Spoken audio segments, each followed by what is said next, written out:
disasters. Gil Reyes reports from a practice scenario.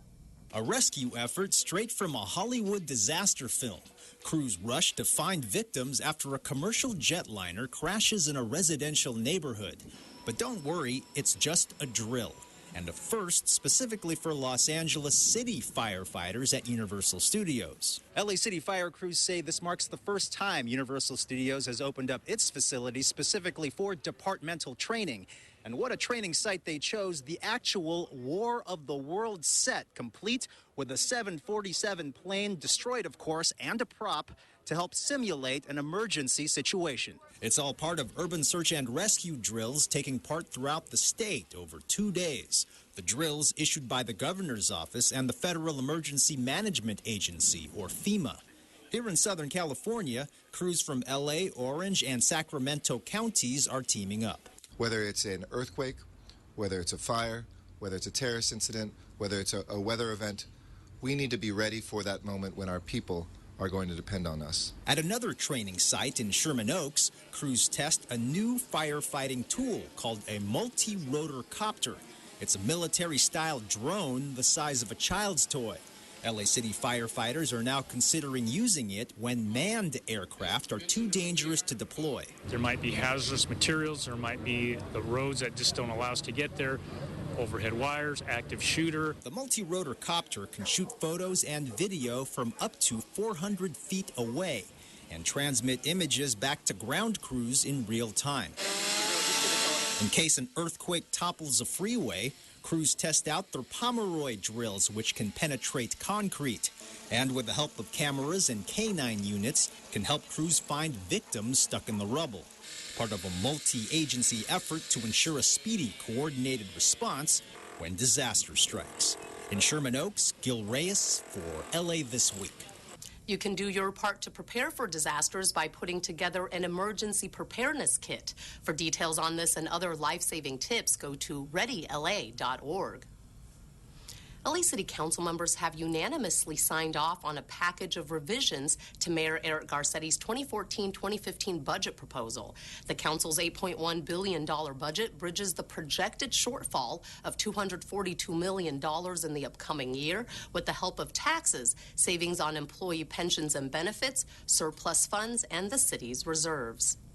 The office of Councilmember Paul Krikorian, who serves as the Budget and Finance Chair, released this infographic to help residents better understand this upcoming year's city budget. The city's counting on $5.1 billion in revenue, with the largest percentage, 32%, from property taxes, followed by 16% from licenses, permits, fees, and fines. The budget will cover 2,400 miles of street repairs, as well as 350,000 potholes to be filled. And public safety remains the number one issue, as council appropriates money to help coordinate the city's emergency dispatch systems, to purchase fire safety equipment, to keep 11 ambulances on the streets, and to hire 200 new firefighters, as well as maintain police hiring levels. And in This Week in Tweets, Councilmember Paul Krikorian shared this photo taken in council chambers on the day council approved the 2014-2015 budget proposal. All 15 council members are seen standing behind Chief Legislative Analyst Jerry Miller, whose office is critical in aiding the council during the budget process. Krikorian writes, the city council approved the $8.1 billion LA budget. It's responsible, adds services, and preserves critical programs. Krikorian even retweeted a congrats from Council President Herb Wesson, who wrote great budget work to Krikorian and other members of the Budget and Finance Committee. The positive mood seems to come from the fact that compared with years past, the council members came to consensus relatively quickly and amicably during this year's budget process. Retail giant Forever 21 is making its mark on the environment by going solar. Company officials recently made the announcement at their headquarters in Lincoln Heights. Yana Kay reports. Forever 21 has proven to be a game changer in the fashion industry, and now the retailer is looking to do the same for the environment. The company announced during a press conference that it's going solar by installing solar panels on 15 acres of roof space at its headquarters in Lincoln Heights. It is truly rewarding to give back to the city of Los Angeles and the environment while striving to double the size of Forever 21 worldwide, and also adding over 20,000 additional jobs in the next 3 years. Forever 21 CEO Don Chang said the company is in a unique position to accelerate the adoption of clean energy in Los Angeles. Mayor Eric Garcetti applauded the move, saying it will help LA lead by example. We are setting the pace. We are designing the that move the world forward. The solar panels will help keep the warehouse cool by reflecting heat and reducing the temperature inside the warehouse. Officials say the system will be the largest single rooftop solar power system in Los Angeles. The solar panels makes Forever 21 the latest business to participate in the Department of Water and Power's Clean Energy Incentive Program. I'm Yana Kay for LA This Week. The solar panel installation is expected to be completed this summer.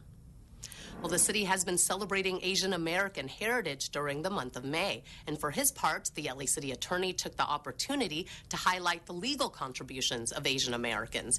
Rasha Goel has more.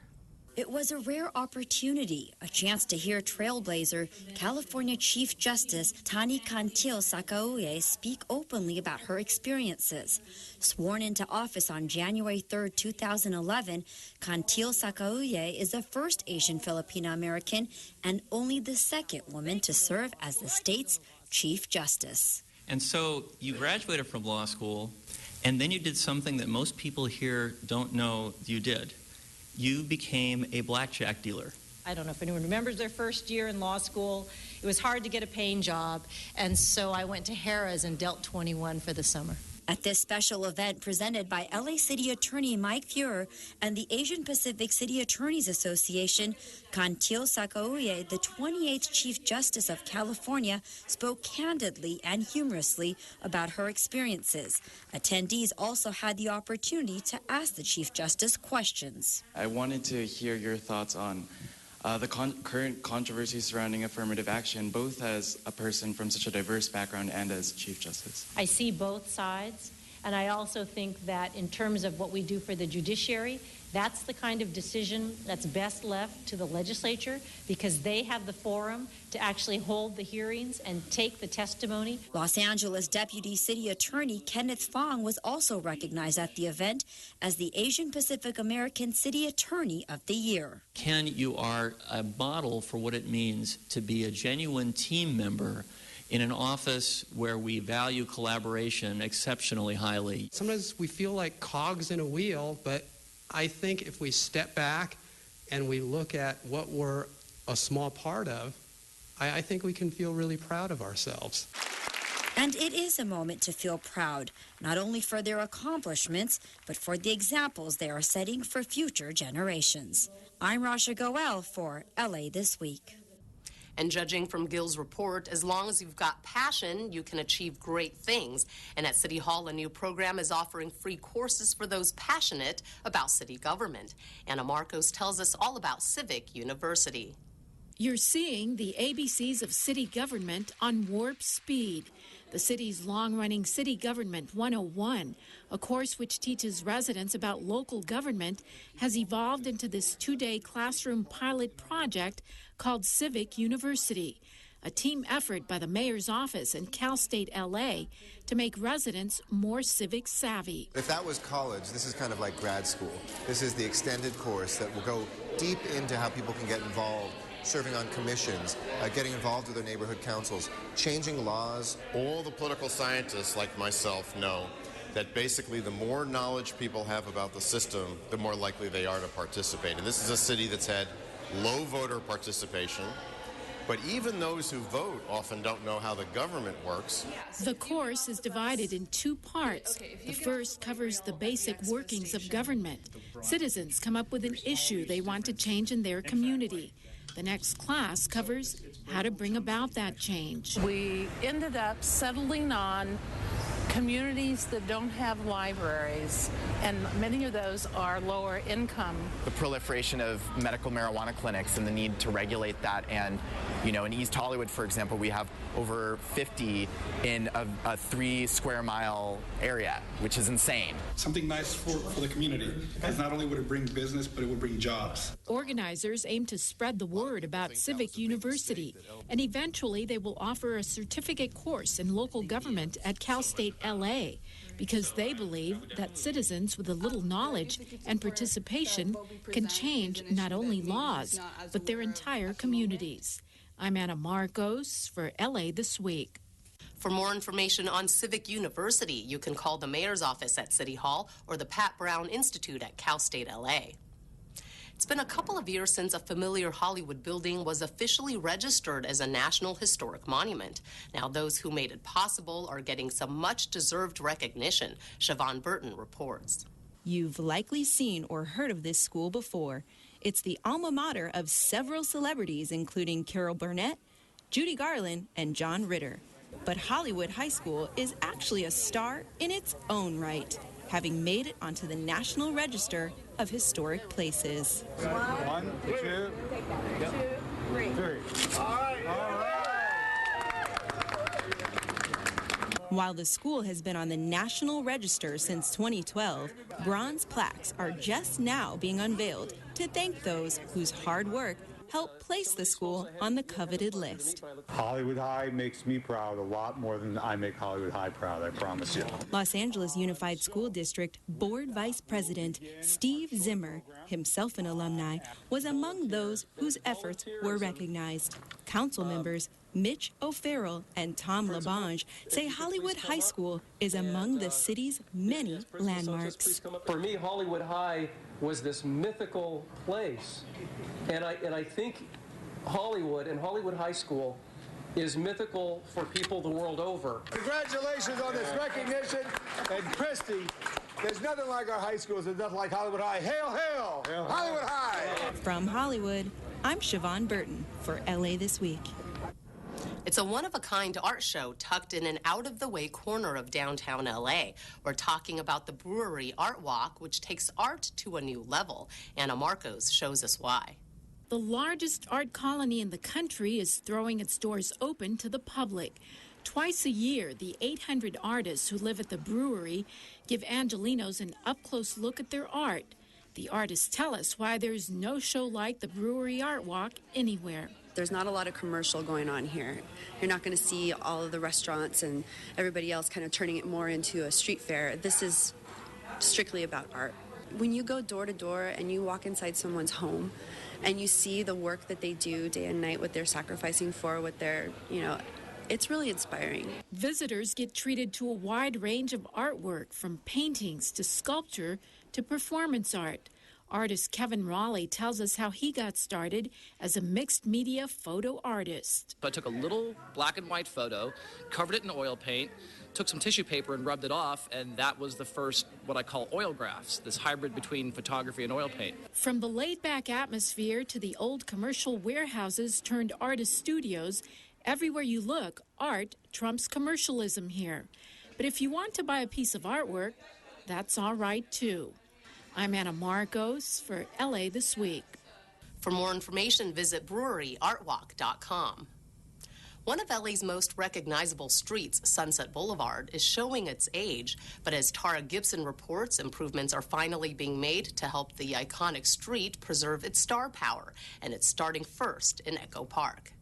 Thank you for coming to the first of many exciting streetscape improvements, not only in the 13th District, but all along this stretch of Sunset Boulevard, along the historic Route 66. The Sunset Boulevard Streetscape Improvement Project will focus on beautifying the city by fixing broken sidewalks, replanting new trees, installing new benches, distributing new solar-operated trash receptacles, and repainting crosswalks. It's every one of our responsibility who as a civic leader to make sure that we work hard, first and foremost, to make sure that our communities are safe.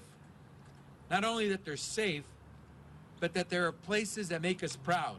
Congressman Xavier Becerra says the taxes Angelenos have been paying for the Sunset Boulevard Streetscape project since 2009 are finally giving back to the community. That is government in action, and that is government working for the people. Kelly Erickson, an Echo Park resident, says the cracked sidewalks have been a big issue in the community, and she's hopeful the Streetscape project will make the necessary improvements. We're really excited. Looking forward to safer and cleaner streets in Echo Park. I'm Tara Gibson, reporting for LA This Week. The streetscape project will stretch 1.4 miles down Sunset Boulevard between Everett Street and Rosemont Avenue. And the sidewalks surrounding Echo Park Lake also get a complete makeover. You can weigh in on LAPD Chief Charlie Beck's application for a second term as head of the police department, and almost 1,000 students sing together in a choir. These stories and more in City Beat. Los Angeles Police Chief Charlie Beck has submitted his application to the Board of Police Commissioners for a second term as police chief. The commission will be holding 2 community meetings to receive public input on the chief's application. The first meeting will be held on June 11th from 6 to 8 p.m. at the Westchester Rec Center at 7000 West Manchester Avenue. The second meeting will take place on July 8th with the time and location to be announced. Emails are also welcomed at reappointment@lapd.lacity.org. The commission has until August 19th to vote on the chief's application. The Los Angeles Department of Recreation and Parks just broke ground on a $1.5 million sidewalk improvement project along Echo Park Avenue. The concrete sidewalk surrounding the entire outer perimeter of Echo Park Lake will be replaced, creating easier access as outlined in the Americans with Disabilities Act. Councilman Mitch O'Farrell says the project will create a safe passageway for visitors and improve access at one of the most popular city parks. Residents in Porter Ranch have yet another reason to get fit, a free outdoor gym for all ages. City leaders held a ribbon cutting for the Holly Burnson Memorial Park Outdoor Fitness Zone, which includes a rowing machine, push-up station, leg press, elliptical machine, and chest press. We have definitely enjoyed this park for jogging and running and picnicking, and now this is absolutely wonderful that we have a place to exercise and stay even more fit. The fitness area is part of the Department of Recreation and Parks' effort to install fitness zones for park users throughout the city. And the Walt Disney Concert Hall recently hosted the 25th Annual High School Choir Festival.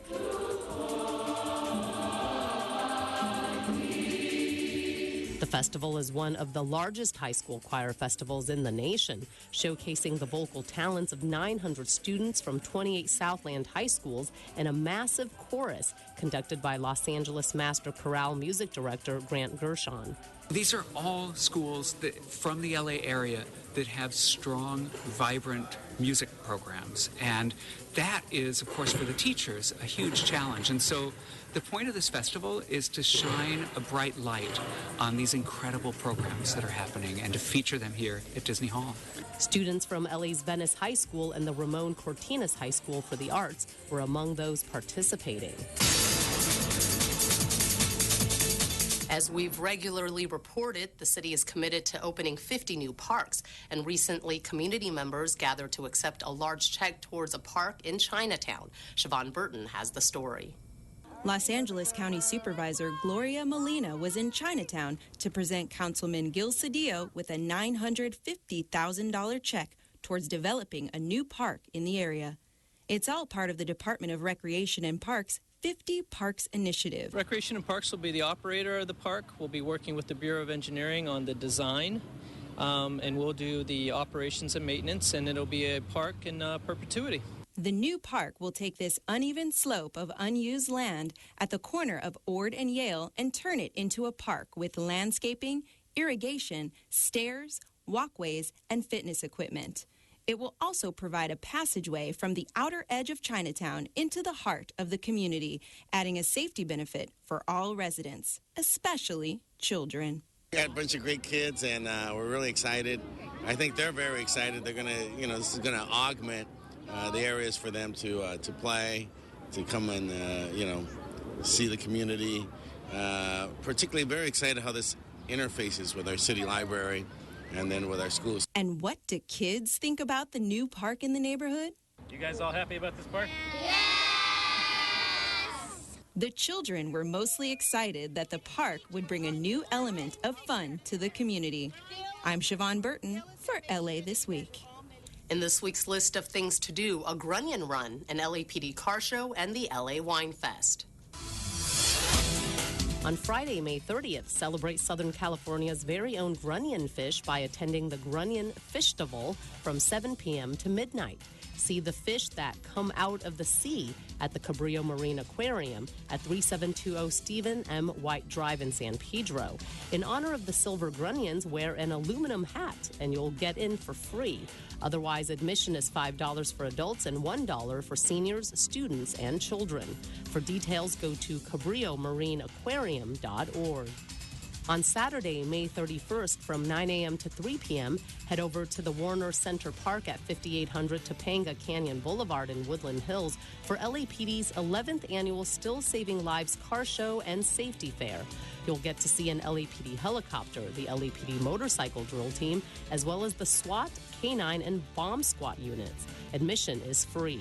The event is being presented by the LAPD Valley Traffic Division and the Valley Traffic Advisory Council. Go to vtac-vtd.org. And the 9th annual LA Wine Fest is happening Saturday, May 31st and Sunday, June 1st at Hollywood's Raleigh Studios. With hundreds of wines, craft brews, and spirits on offer, the weekend-long festival is a relaxed, welcoming setting for people to explore the world of wine and more, alongside LA food trucks, live bands, and handcrafted goods. Raleigh Studios is located at 5300 Melrose Avenue. For times and ticket information, go to lawinefest.com. And that's a look at some upcoming things to do. Phase 1 of a massive golf course rehab is now complete. The city's own Rancho Park Golf Course driving range has gone from dirt to green turf. Anna Marcos takes us there. The turf is now a rich emerald green. The fencing is state-of-the-art, as are the dividers and other golf amenities. But not long ago, this driving range, owned by the city's Department of Recreation and Parks, was little better than a big dirt field. The fencing had been kind of a jungle gym of fencing. They had just a little bit of grass, but the rest of that was clay out there. Nothing but clay, dirt.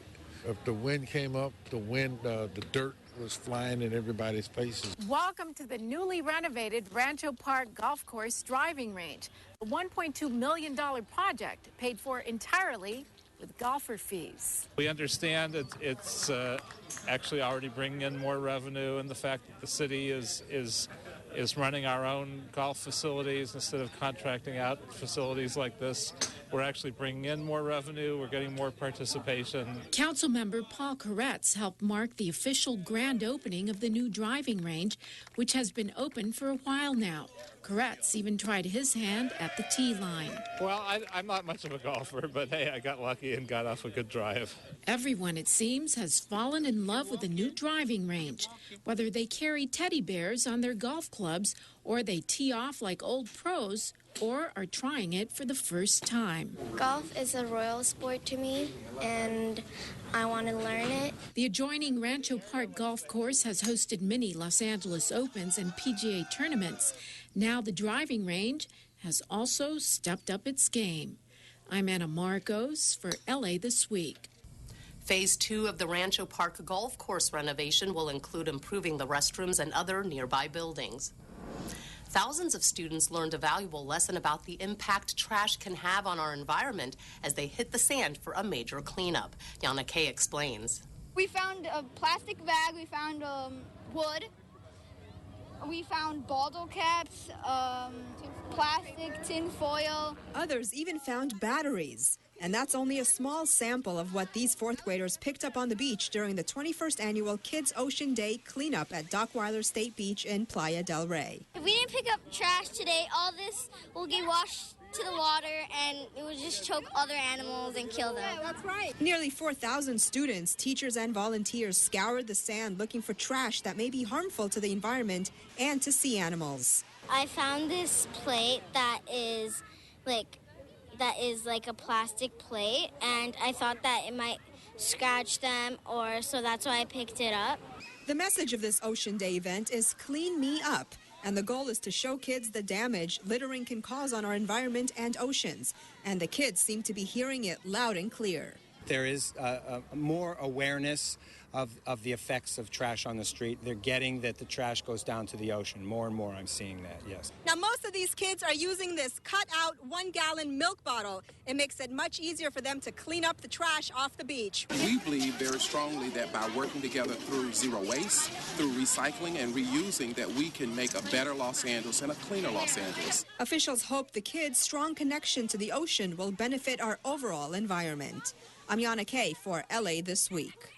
More than 8,500 kids participated in Kids Ocean Day across the country. And that's going to do it for this edition. Thanks for joining us. I'm Ellen Chang. A reminder that you could catch us online at lacitywiew.org. You can also follow and like us on Facebook. We'll see you back here next week for more of LA This Week.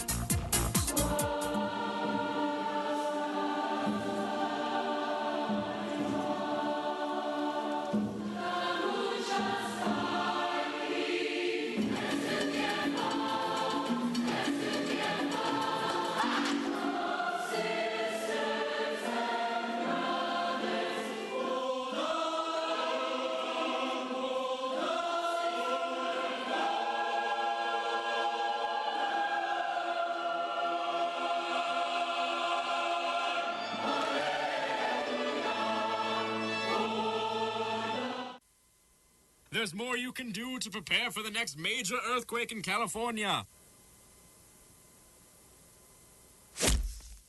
Don't fight a brick. The brick will win. DareToPrepare.org. G'day, Troy McCubbin from North Hollywood. You're watching LA City View, Channel 35. Our city, our channel.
If you could please take your seats. Today is Wednesday, May 28th. Welcome to your Los Angeles City Council. This council meets every Tuesday, Wednesday, and Friday at 10 a.m., and we do invite the public. Mr. Clerk, I believe we have a quorum. Could you please call the roll? Blumenfield, Bonner, Buscaino, Cedillo, Englander, Fuentes, Huizar, Carrasco, Corrigan, Labange, Martinez, O'Farrell, Parks, Price, Wesson. 11 members present and a quorum, Mr. President. First order of business. Approval of the minutes. O'Farrell moves, Price seconds. Next. Commendatory resolutions for approval. Fuentes moves, Bonin seconds. That brings us where? Mr. President, before running through the agenda, there are requests to receive and file items 1A and C, inasmuch as the liens have been paid, to receive and file item 1F, inasmuch as the lien was rescinded by the inspector, to receive and file item 2B, inasmuch as the taxpayer has resolved his liability, and to continue item 4 to June 11 and item 2A to June 4. Okay, so without objection, Mr. Fuentes. I'd like to request to reconsider item 1J from our last meeting, Council File 14-0160-S43. It's regarding the building and safety lien in Sylmar from yesterday's meeting. The constituent had the wrong information. I'd like for us to reconsider the item, and then we'd like to extend them a 2-week delay. Okay, so Mr. Clerk, why don't we just take care of that now? Pardon me, sir. Mr. Fuentes, would you mind repeating the council file number for us so we can get it up on the board? Absolutely. It's Council File 14-0160-S as in Sam 43 from yesterday's meeting dated March 27th. Thank you, sir. Okay, so let's open the roll. First would be on reconsideration, yes. Sir. Open the roll, close the roll, tabulate. 11 ayes. Okay, and now that was to be continued. For 2 weeks, Mr. For President. 2 weeks, Mr. Clerk, bringing us where? That brings us to June 11, sir. Thank you. My anniversary. Mr. Bonin. Thank you, Mr. President. I rise. I just wanted to make an acknowledgement today. Colleagues, we have seated in the back of the chambers over here the 5th grade class from Loyola Village Elementary School in my district. I'd like them to rise for an if you guys could stand up so we can put you on television. Look at yourself.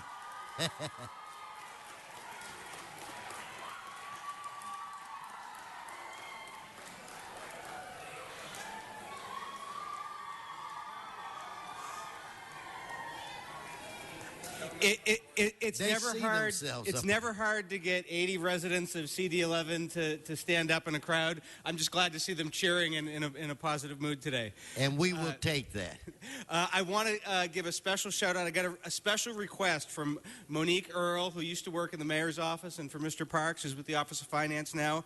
I understand her niece, Brooke Starr. Are you there? Where's Monique's? There? No. There we go. Well, okay, they're all waving. So she has a lot of Monique nieces. wanted me to give a special acknowledgement. Thanks for being here today. We're going to go outside and get a picture in a few minutes, too. All right, welcome, young people. Welcome. Okay, Mr. Clerk, let us continue. Very good, sir. Mr. President, items 1 through 9 are items noticed for public hearing. Do we have cards? Yes, sir, we do. We have cards on items 1 and 2. Okay, let's hold those items and prepare to vote on the remaining items. No specials. I see no one on the queue. So let's prepare to vote on the remaining items 3 through 9. Let's open the roll. Close the roll. Tabulate the vote. 11 ayes. And, Mr. President, those ordinances will go over 1 week for a second read unless reconsidered later today with 12 members. Okay, I'm optimistic that we will have another member. So, Mr. Clerk, when you see we're at 12, please remind me and we'll dispense with those items. What do we have next? Mr. President, items 10 through 31 are items for which public hearings have been held. We do need to hold item 21 on the desk for an amending motion. Okay, so let's hold 21. And Mr. Fuentes? For Mr. Englander, item 25 as well. 25. Mr. Huizar? Number 10 and 29, please. 10 and 29. Any others? Okay, let's prepare to vote on the remaining items. Let's open the roll, close the roll, tabulate the vote. 11 ayes. That brings us where, Mr. Clerk? Mr. President, that brings us to items 32 through 37. They're items for which public hearings have not been held. 10 votes are required for consideration. Okay, so without objection, those items are now before this body. Do we have cards? Yes, sir, we do. We have cards on 32, 35, 36, and 37, sir. Okay, let's vote on what's left. Members' specials, I don't see any. So, Madam Clerk, open the roll, close the roll, tabulate the vote. 11 ayes. And again, sir, the ordinances will go over 1 week unless reconsidered later.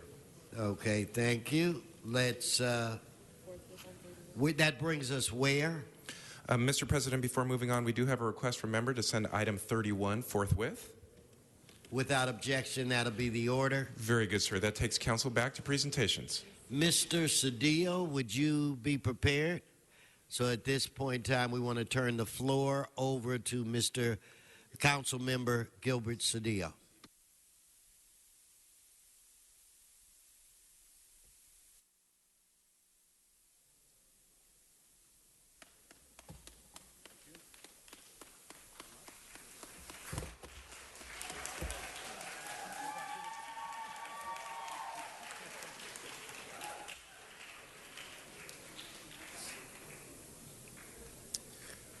What district is the other one in?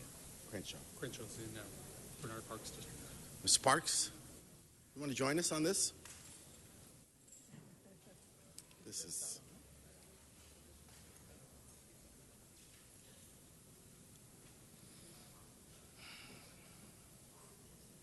Crenshaw High School. Come on up.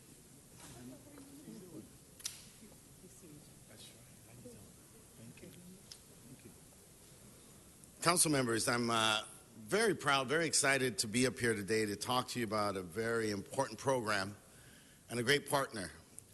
Union Bank and the community of Lincoln Heights, Lincoln High School, and the community surrounding Crenshaw High School have partnered with the LA Unified School District to create student-run branches of their banks. And these branches are exactly as I said, they're student-run. Banking takes place there. Students are able to open bank accounts. Faculty and staff participate. And it is probably the first of their kind, full-service, student-run banks that exist. The bank has a long history, over 150 years of working with educational institutions. But for us, and I'll speak for the Lincoln Heights community, it's very important for us because financial literacy really is the pathway to prosperity and success. As we educate these young people, we must make sure that their education is grounded in the very pragmatic understanding of financial responsibility. And so we're very happy to have with us today two representatives from Union Bank to receive this recognition, Leticia Aguilar, who's the Regional Vice President, and Mr. President, you may remember Randall Hernandez from his time in Sacramento. You wanted, Mr. Parks, you want to say a few words? Thank you very much, Mr. Cedillo. And I also want to thank the bank for thinking about Crenshaw High School. We just had a wonderful ribbon cutting in which young people had an opportunity to be selected and become a part of a internship in which they can eventually go into full employment. I told the crowd when we were there at the ribbon cutting that I had run into Mr. Cedillo in the parking lot, and I was expressing myself in such pride that Crenshaw is going to have a new bank. And he looked at me and said, "Great, we already have one at Lincoln." So I'm glad to see that we are here today and honoring the bank. They have done a wonderful job to give young people an opportunity in the future, and particularly in an area that's much needed, and that's financial literacy. So thank you very much. Awesome. Thank you.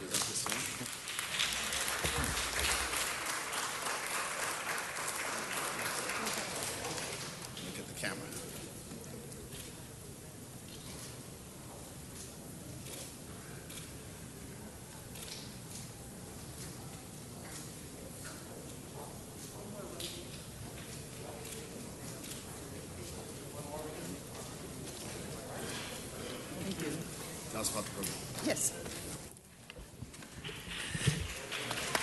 Thank you.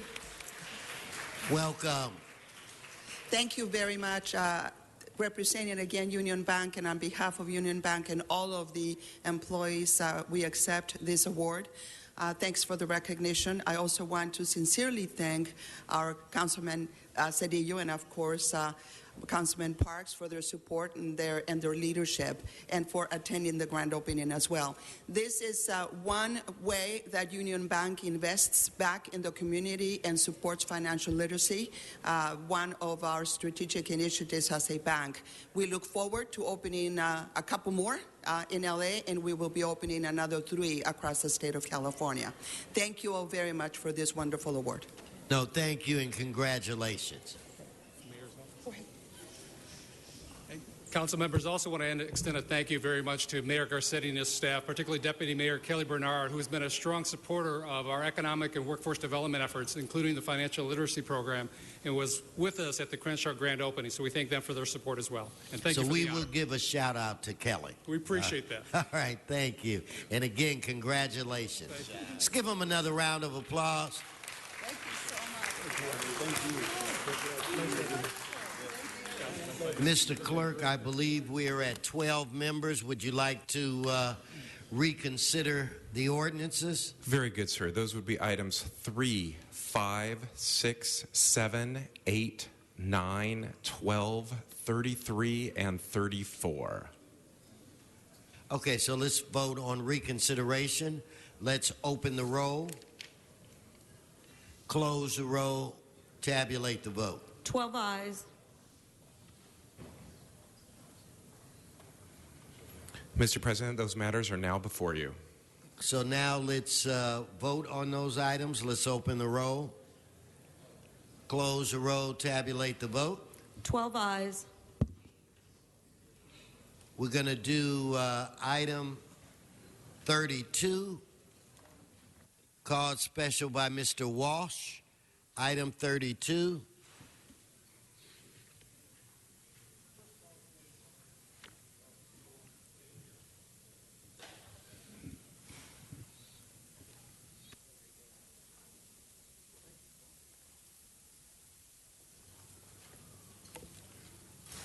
John Walsh, logging at HollywoodHighlands.org or J. Walsh Confidential, and tweeting live right now at Hollywood Dems. Number 32 concerns city lighting. Now, I want to tell you that when Bradley was mayor of the city, I spent a month trying to get on the corner of Yucca and Argyle the light repaired. Last week, the same light went out, and the very next day it was back on. Okay? And I want to tell everybody out here that the City Council is doing an excellent job. They got rid of the carbon arc lights. They're doing an excellent job on lighting. Remember, you do a good job, and I say it out loud. You do a bad job, and I metaphorically bite your ass. HollywoodHighlands.org.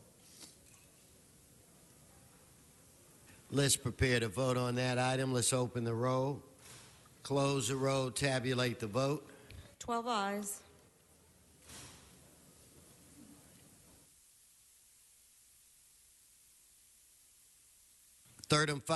Item 35, Mr. Walsh.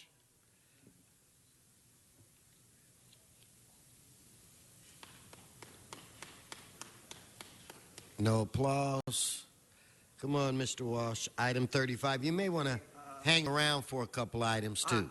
I guess I'm not fast enough. I have a serious case of arthritis, and I'm 71 years old, but I'm not as fast as you are. No, just stay on the item. Oh, well, then don't put me down for walking slowly. I'm handicapped. Stay on the item. HollywoodHighlands.org. You can see what I have to put up with these. No, you got to stay on the item. Okay, number 35 is REAP. No thanks to the president here. REAP is working. Remember, I'm switching now to praising them, okay? REAP is working. Jackie Goldberg put it in. I'm saying to everybody out here, if your landlord doesn't fix and your apartment's not up to code, all you have to do is call the city, and the city will say to the landlord in writing, they don't pay their rent anymore to you. They pay our rent to me. And just to show you, I will walk off. I am crippled. HollywoodHighlands.org. Okay, Mr. Walsh, don't go anywhere. I'm going to call you on the next two items. On this item, let's prepare to vote. Let's open the roll, close the roll, tabulate the vote. 12 ayes. So now we're going to go, Mr. Walsh, to 36, and then you'll do 37, but we're on item 36. They won't show you my face because I'm a Jew. No, but stay number on that item. 36 is Interim General Manager, Department of Recreation and Parks. A temporary appointment. Well, why is it temporary appointment?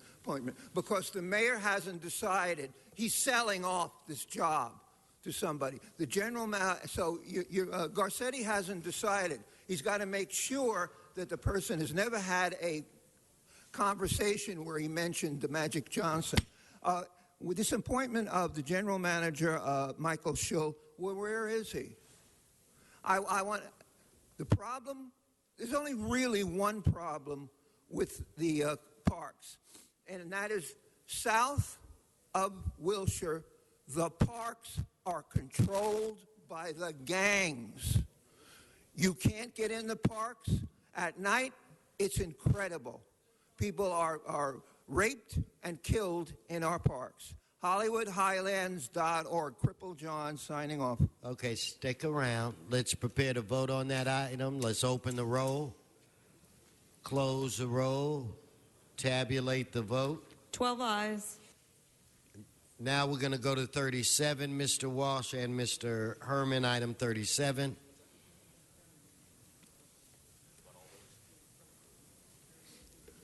This is another interim appointment. In other words, this person is just going to take the job. This person has no juice. This person hasn't performed the Lewinsky maneuver on the mayor. But this is a man named Kirk Mukri. Now, your little Tunapil trolley buses do work. But we're talking now about the city investing billions of dollars in a subway to the sea so that you minorities can go west of La Brea and be servants to the white people west of La Brea.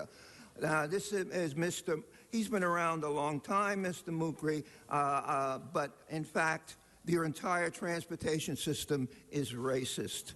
I don't need the extra time. HollywoodHighlands.org. Mr. Herman.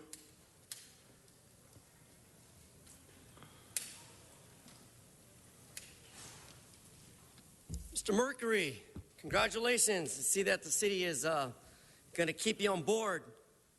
But the rule of law, Mr. Mercury, is this. The law is held by sovereignty. Whether it is above political or other interference, sovereign law, however, constitutes a true state of law, meaning that you follow the letter of law. Mr. President, the speaker appears to be off topic. Mr. We're on Herman, item stay number on this 37. topic, please. We're on subject 37, sir. Agenda item 37. You stay on the subject. I'm correct. So as a point relative to extending the temporary appointment, it shouldn't be temporary. Mr. John Mercury has been doing a hell of a job for how many years now? When we were at Exposition Park around the pool talking about how to improve our parks, and you're going to tell me that this is a temporary hirement? But yet you make $200,000 more than Mr. Mercury, who's in charge of all parks and recreation facilities for people who have health conditions.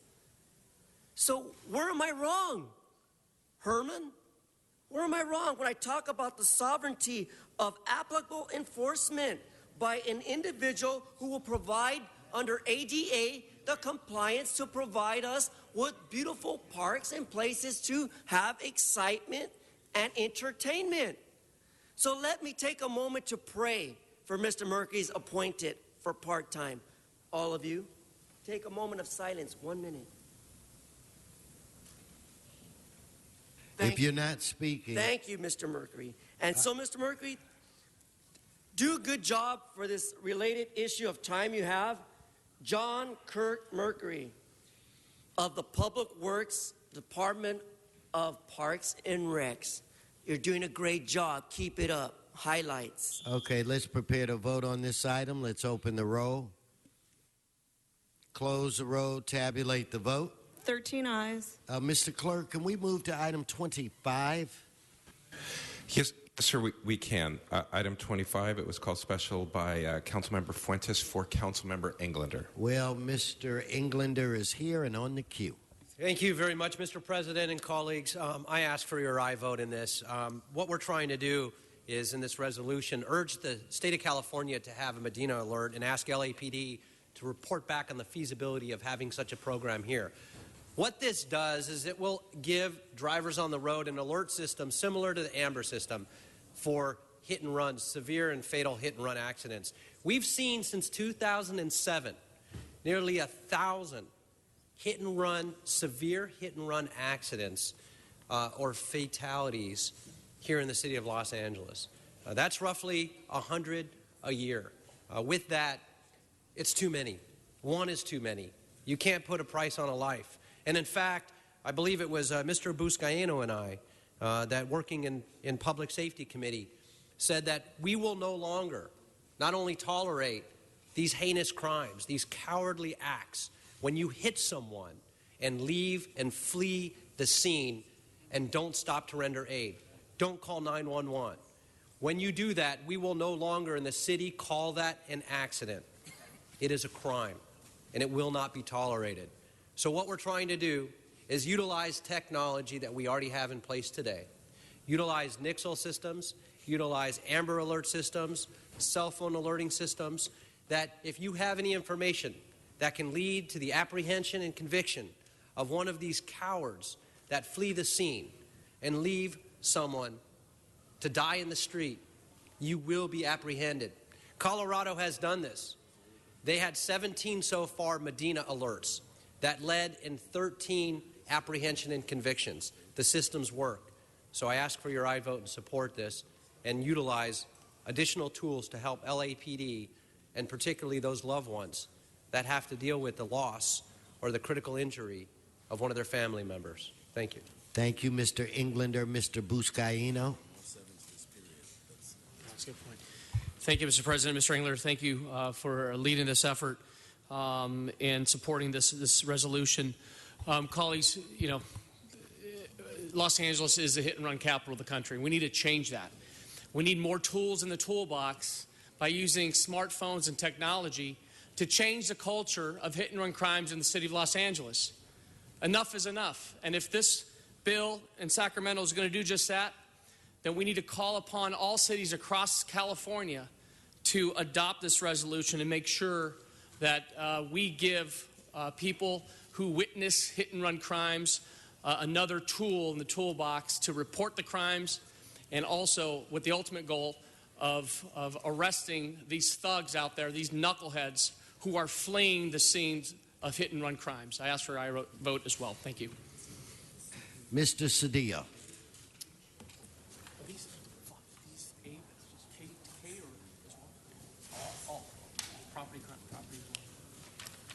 I speak with hesitation on this matter because I note that these numbers that are referenced from 07 aren't just fatalities. If it were simply a question of fatalities, I'd have no question about it. But we live in a context where there is a social context where there's this incredible anti-immigrant hysteria. We live in a time period where a president who we love and adore, who we supported, worked for, I worked in 3 states for him, has become the person who's deported more people than any president in the history of this nation. Over 2 million people have been deported. And in many instances, in too many instances, people are deported simply because they don't have a driver's license. Now, right now, we're working to resolve that. We've sent proposals to the federal government. We've passed a law. The federal government has rejected our proposals, and we're working to resolve that. I hope by sometime before the end of this year, we're able to issue licenses to all motorists. But I know that in too many instances, people flee a fender bender because they know that the penalty is not simply going to be a ticket, a fix-it ticket, some process, due process that's afforded all residents. But in fact, it's going to be a separation of their family. It's going to be, they're going to be deported. In many instances, they're going to have to take their children who were born here back to their countries of origin. And so it's difficult for me to come to a conclusion on this. Clearly, anybody who kills somebody should be responsible. If it was an accident, they should stick around. They should, own up to their responsibilities. But when the consequence, as we've seen in tens of thousands of instances, is the separation of families, the deportation, the disruption of a family. And we know that in this city, for 5 years, we took in over $100 million when people were being stopped and having their cars taken from them. So I'm perplexed. I'm speaking honestly and openly about concerns that I have with this. It's imperfect. I know what we want to do, but I'm concerned that it's an overreach.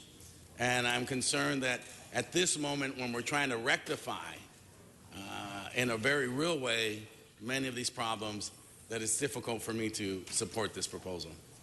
Thank you, Mr. Cedillo. Mr. Fuentes. If the chief legislative analyst could come to the center table and report on the report that was drafted on this resolution. Do we have? Oh, okay.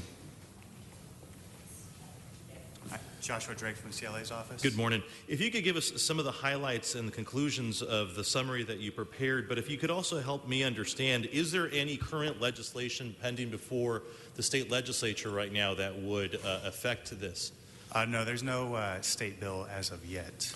We're hoping to sponsor one, or if one comes forward, to support that. Very good. So that legislative season, are you hoping to do that as a result of this motion for next year for introduction, or is there a bill now that's currently being contemplated to I'm not amend? sure if there's a bill now, but if there is one coming shortly, we would support that, or if there's one next legislative session, I'm sure we would support that as well.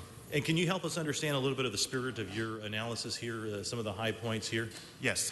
In Colorado, they started this in Denver and then Aurora, Colorado.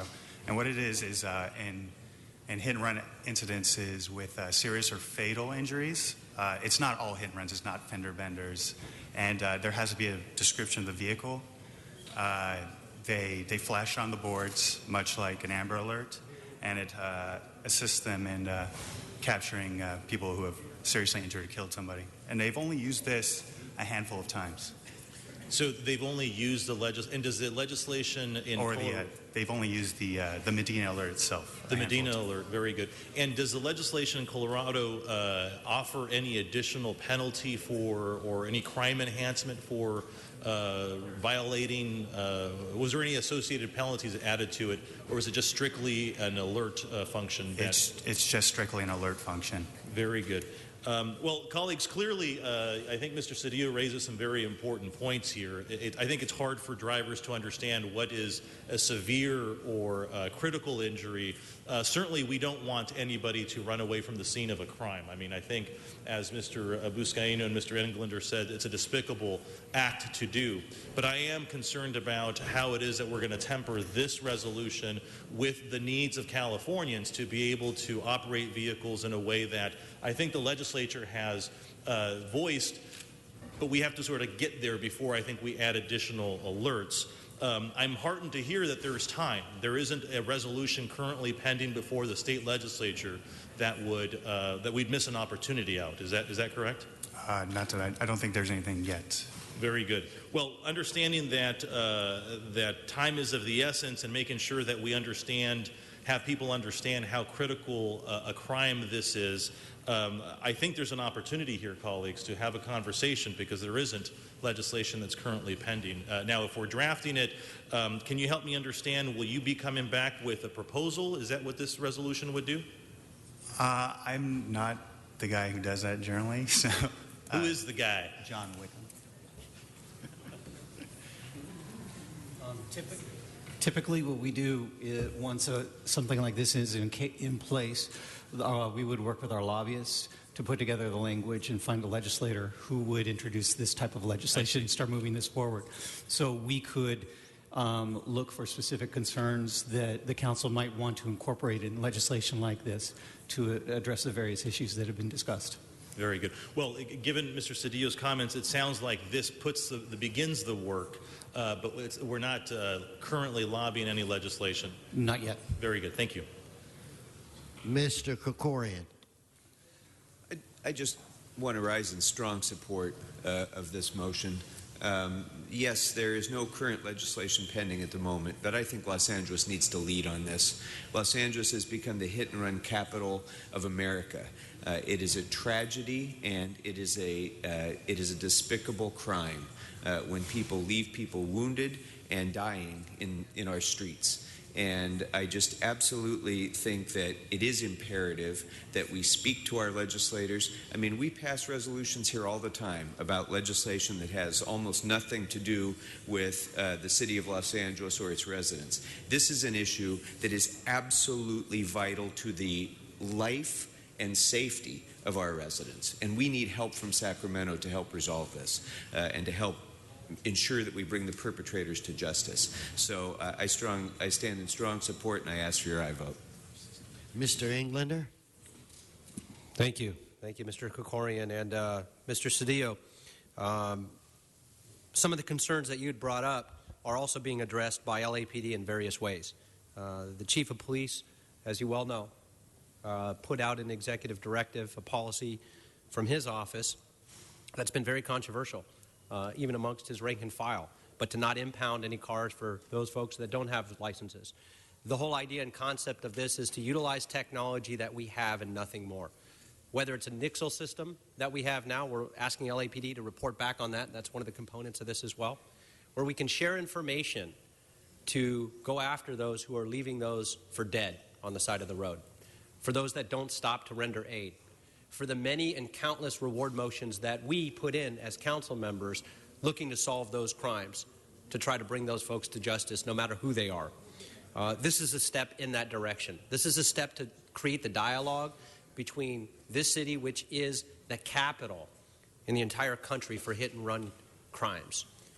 Certainly the largest number in the state of California. Send the message that we want to work with the legislature to come up with a bill that makes sense. Those bills, whatever they will, and hopefully will come forward in the very near future, will come back before us to support or oppose or amend. Right now, we're asking for an aye vote to have that conversation, to move forward, to make it part of our legislative initiative and package going into next year, and to work with LAPD and look for technology and other solutions to help solve some of these types of crimes. So, therefore, I strongly urge, on behalf of the families and all the victims out there that we've lost, I urge for your aye vote. Mr. Blumenfield. Thank you.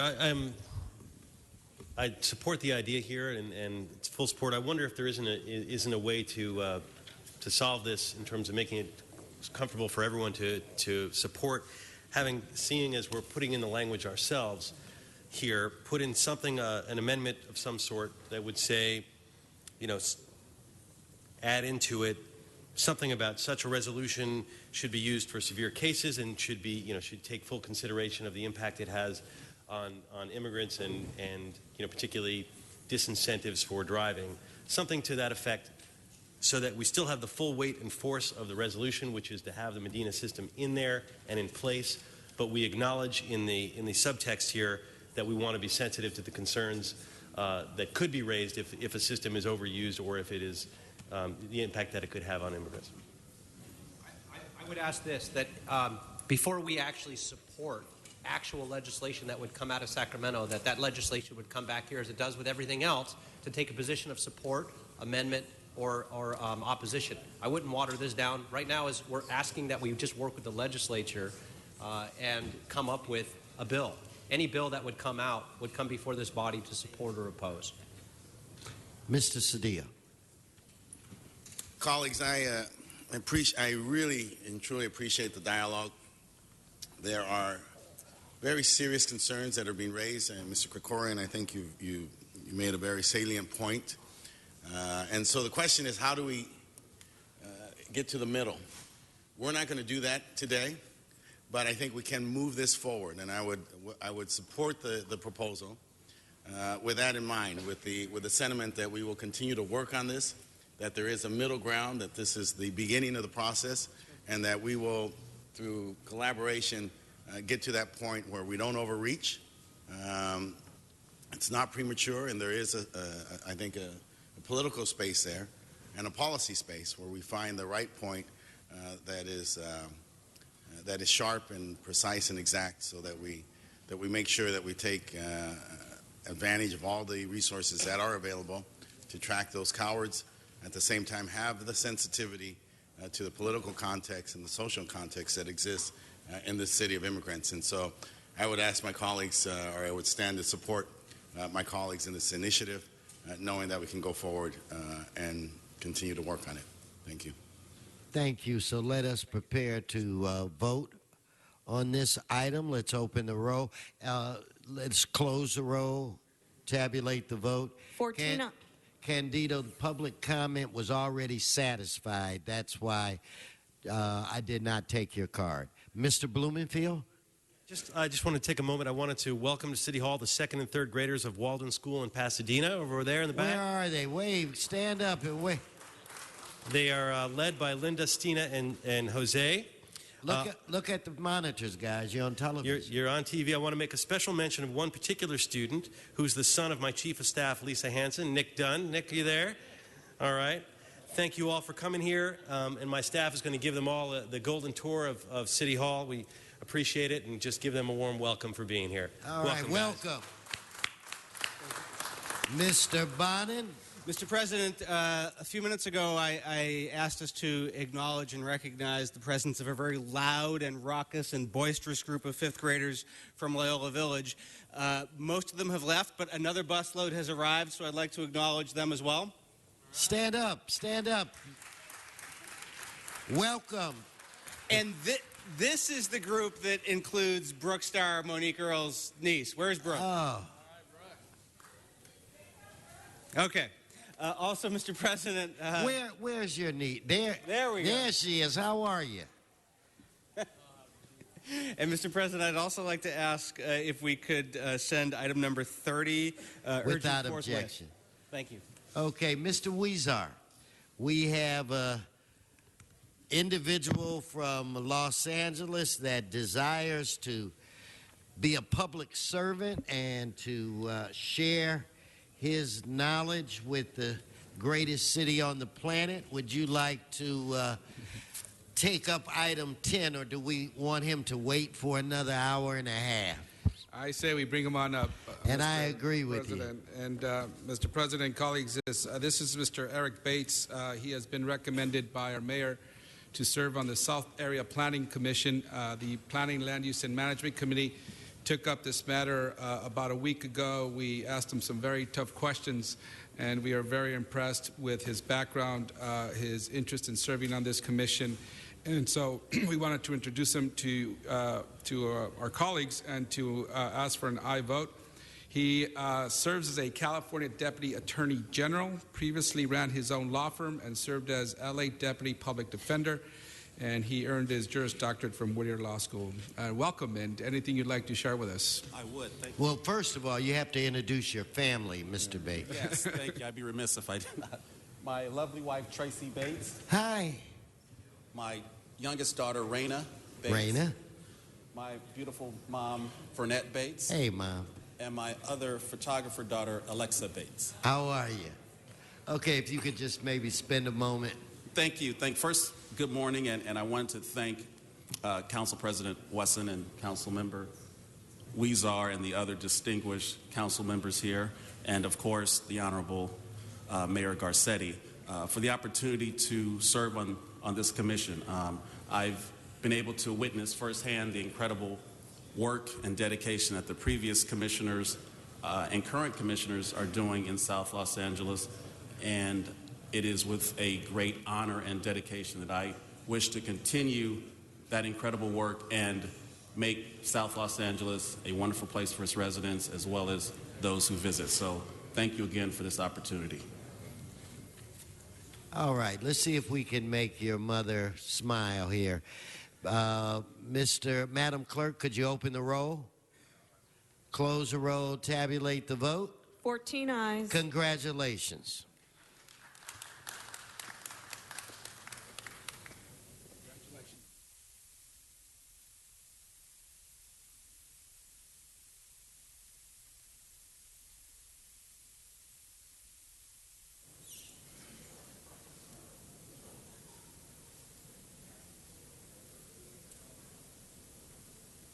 Okay, Mr. Herman, we're going to move to item 21.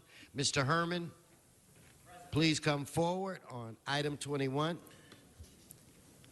And Mr. President, in regards to item 21, motion 21A has been submitted and is now before council as well. Thank you. Regarding Mr. Englander and Jose Huizar, relative to guidelines for processing elderly care facilities, unified permits, and related matters. At a time when the homeless population are in our streets, at a time when our veterans, I brought my attention to veterans, need homes, need health care. What an excellent idea if we can apply the same principles to our veterans who need environmental reviews for the basis of approval and not denials of projects so that they could be a participant in, Mr. Huizar. Our veterans, you made that presentation the other day in Boyle Heights. Live by it. Live by the rule. Going back on topic, staying on topic, the Department of City Planning has developed an issue of guidelines processing elderly care facilities under permits, including the acceptance of complete applications. However, neither the city administrative officer nor the chief legislative analyst has completed a physical analyst report. How many more delays? How many more delays when the elderly, the disabled, our fellow American veterans need a place of refuge, shelter, a home? Mr. Englander, and Mr. Huizar, these are the causes of facilities of elderly care for those who are in need. Have some heart, Mr. Huizar, Mr. Englander. People, veterans, elderly, disabled. So again, in my final words, Nadine Diaz for Council District 14. Vote June. No, stay on subject. Okay. Let us prepare to vote on this issue. Let's open the roll, close the roll, tabulate. Oh, wait. Let me stop that. Bob, I did not see you on the queue. So let's go to Mr. Blumenfield before we vote on. I had a question. I wanted to bring Mr. Rothman to the table to ask a little bit about the... Let's do that then. Yeah. So before we vote, if we could bring... city planning folks.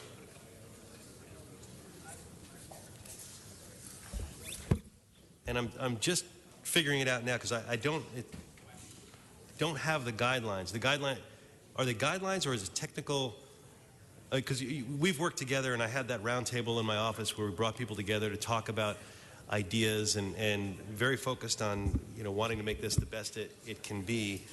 I didn't see any guidelines, although I guess there's an amendment that has some either guidelines or technical bulletin. Could you explain what's in front of us? Sure. My name is Tom Rothman. I'm a senior planner at the Planning Department. We have citywide guidelines that are already in place. What we've issued in response to this motion is a technical bulletin and also additional filing instructions for elder care facility permits. So it's really, our technical bulletin is referring people to the citywide design guidelines. But are we still working on new guidelines that'll be enforceable, or where are we on that? I'll let Oliver answer that. So the department felt that in a way, to avoid duplicity, that we would stick with the design guidelines for the citywide multifamily housing.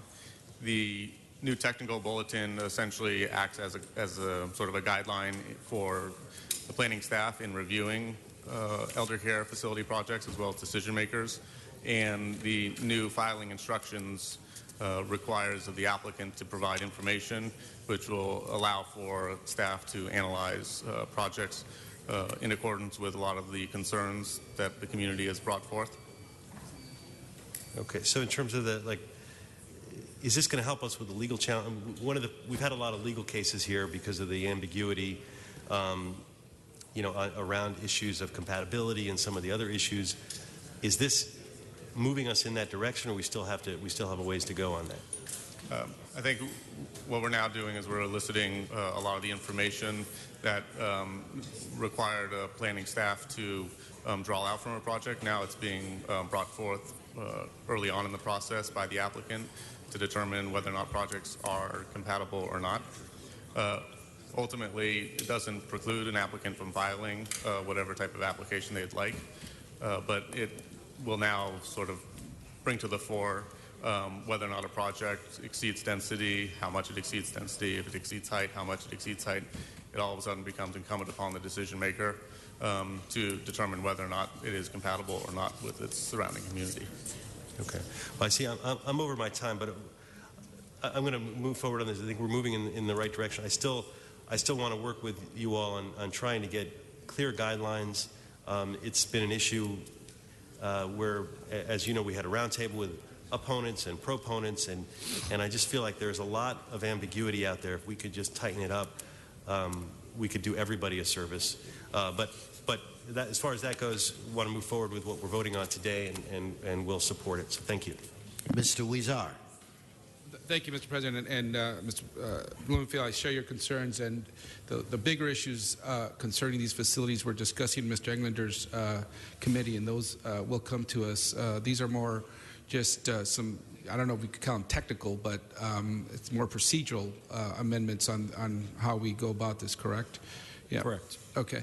Now, and Mr. President, procedurally, amendment number 21A was submitted by Mr. Englander. I'm not sure if we have to note and file 21 and adopt 21A, or we just vote them all together as one. Okay, that's fine. Thank you. Okay, so let's prepare to vote then at this time. Let's open the roll, close the roll, tabulate the vote. 14 ayes. And that's as amended, sir. Okay, so if we could move forward to item 2. Mr. Walsh, item 2. My understanding, you have a minute. And this is item 2.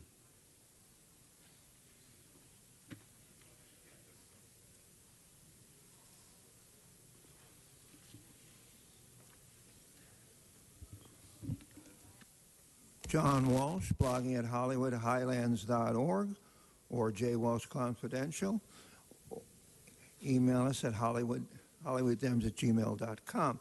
This again is, these are liens, unpaid taxes. If anybody, there's only 3 of them on the ballot. One is for $74,000. If you come to these meetings, you see someone gets up here and says, I paid the money, why did I have to come down here? And then you hold it, and they never come back. And you know why they never come back? Because they didn't know the money. They didn't know the money. This is absolutely in turmoil, these liens. And we have poor property owners coming up here, and the only way you'll get anything out of the city is coming in front of them, this microphone, and you can thank Ralph M. Brown for the Brown Act. These people would like to get rid of it. HollywoodHighlands.org. Okay, let's prepare to vote on this item. Let's open the roll, close the roll, tabulate the vote. 14 ayes. Mr. Huizar, did you hold items 29? Yes, 29. Briefly, I just wanted to speak on it. And go right ahead. Okay, thank you, Mr. President. Item 29 is an item that went through Mr. Price's Economic Development Committee. It establishes the workforce centers throughout the city of Los Angeles that are very important for people to get training and be connected with jobs throughout the city. I want to thank the staff for the wonderful work they did. And in particular, I want to thank them for looking at indicators with the highest level of poverty that will guided us as to where these work centers will be established. One of the concerns I had with the previous RFP was that Boyle Heights did not have a WorkSource center, and although it was one of the highest poverty areas in the city, it did not have one. But thankfully now through this process there will be one in Boyle Heights, and that will serve that area. I did ask for a report back in committee, that we get a report back on the possibility of having a mobile units to work throughout the region. For example, in Northeast LA, there's one in Lincoln Heights, but Highland Park and other parts of the region in that area, probably you could have some mobile units at events, things like that. So we look forward to the report back and Mr. Price agendizing that in his committee. But thank you overall. This is a great way to go forward in terms of helping Angelenos get trained and get work, and the way you guys went about it, really pleased in this competitive process. Thank you. Thank you. Okay, let's prepare. Mr. Labange. Stand up to thank Mr. Weezer on this concept. Greg Irish, sit right down here. You've been here for 40 years. You're a contributor. I want you to tell everybody how important this is, not just for Jose's district, but through all the city. Greg Irish. Greg Irish, the Executive Director of the Workforce Investment Board. As you know, we have 163,000 people out of work currently in the city of Los Angeles, an 8.5% unemployment rate, which is one of the highest in the state of California, one of the highest in the nation. This is an attempt through $57 million to address some of those issues. It includes funding for WorkSource centers, which are adult centers, Youth Source centers, which are youth centers, and a myriad of other programming to address the issues of unemployment in the city. We think we've got a good strategy. We'll be reporting back to you annually on our accomplishments, so you'll get to see what we do in terms of placement goals. I'm joined by my colleague, the Assistant General Manager of CDD, Robert Sines. And? Shafi Amir from the CAO's office. Thank you so much. And one thing I did want to ask you, you mentioned youth. Is there a youth wage? Yes, as of July 1, it'll be $9.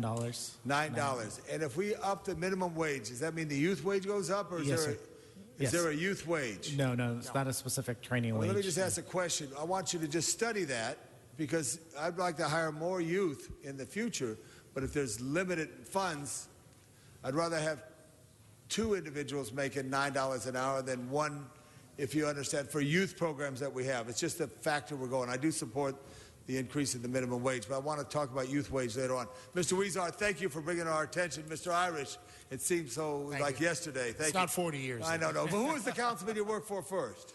Howard Finn. Howard Finn. That's 30 years ago, so I was off by 10. Okay, good. Mr. Fuentes. I was hoping that you could help us understand a little bit about the transition. There are some providers that are new, I imagine, and some that are no longer going to be continuing the service. So what does that handoff look like to make sure that there isn't any sort of gaps in service, number one? Number two, you mentioned, and I'll tune in and hopefully arrange a meeting, but you mentioned that there's a strategy and a plan. And I just would love to hear some of the highlights of what that is. I think this is a tremendous responsibility and real need for all of Los Angeles. So the highlights would be point number 2. And then point number 3, in that transition handoff, is there any requirements as to where these folks are located, what it is that you're expecting? To me, it seems like it's just an RFP, but are we asking them to maintain the same space that previous providers did? What sort of requirements above and beyond the scope of the contract are being asked? Robert Sines, Assistant General Manager, Economic and Workforce Development Department. So to answer your first question on the transition, we have 4 new providers and 4 providers that will be leaving the system. So the providers that are going to be leaving the system, we're going to provide 60 days of transition. Each and every one of the case files that they currently have and people being served will be transitioned to their nearest WorkSource center. So that's our first priority, making sure we don't have an interruption of services. The second is they will fall under the city's employee retention ordinance. So the employees will be offered positions in the other centers where there's available for hiring. So that would be the second priority. The third is to make sure that we do great publicity in those communities to talk about the transition and where the nearest Worksource Center is going to be located at. On your second point, in terms of the highlights, and this is the first time that we've actually did an RFP in 15 years. So it really allowed us to redesign and to use new technologies. So number one, we're going to use technology, and we're designing an online portal to really get for folks to use mobile apps as well as from their home, the ability to access services and access training that will be available. Secondly, was about partnerships. This is the first time that we will have MOUs signed with LAUSD, the Community College District, EDD, the Economic Development Department of the State Voc Rehab. So they're all contributing to services. We're estimating right now that we're putting $17 or $18.1 million into the system. We're going to have a match of about equal that amount from outside sources to help support these centers. And then in terms of new centers, we're really made a focus to try to do co-location at community colleges or educational facilities. So one of the new ones will be in Mr. Price's district at Trade Tech, and then it's going to be co-located right on the campus. We have one currently at City College, and we're opening a new one in West LA, which will be on West LA College to serve the west side. And that will probably be later in the fall when we get that one completely opened. Okay, let's prepare to vote. Let's open the roll. Close the roll. Tabulate the vote. 14 ayes. Okay, and Mr. Clerk, on 21A, if we could go forthwith with that item. Mr. Very good, Cedillo, it's my understanding that you might have an introduction before this body. Yes, if I may, two fine young gentlemen from Sacramento. First, Mr. Luis Quiñones, who was a Senate fellow in my office, did a lot of work for me. Great young man from the San Diego community, UCLA graduate, so we adore that. Wonderful. Wonderful. Is here with us, and then, as you know, someone who we served with, a former assembly member, no stranger to City Hall, Anthony Pachetti, former assembly member. Both you and I worked with him. I came in with Anthony Pachetti. Can we there give he is. Mr. Pachetti a round of applause? Stand up. Very, very good, measured man. Honor to work with you, sir. Bipartisan. Yes, he was. All right. Mr. Weezar, you wanted to go forthwith? 29, please. Forthwith. Okay, so 29. without objection, that'll be the order. Thank you. That now brings us, Mr. Clerk, we have some of item 1. So I've got some public comment. If I could get Mr. Herman, Raul Torres, and Jesus Escobar. Please come forward. I'll take Lotto's, Mr. West. Please. I didn't see you out there. Wait, Raul? I'll let him go first. Okay, go right ahead, sir. My name is Raul Torres, representing Blair Investment. Could you say that again, sir? My name is Raul Torres, representing Blair Investment. What item is that you're concerned about, Mr. Torres? As 14-0160. What address? The address to the property. That address is 3224 West Sunset Boulevard. Okay, so that's in Council District 13. And what is it that you'd like to see happen? Yeah, Mr. the violation has been done, has been corrected in 2009 September.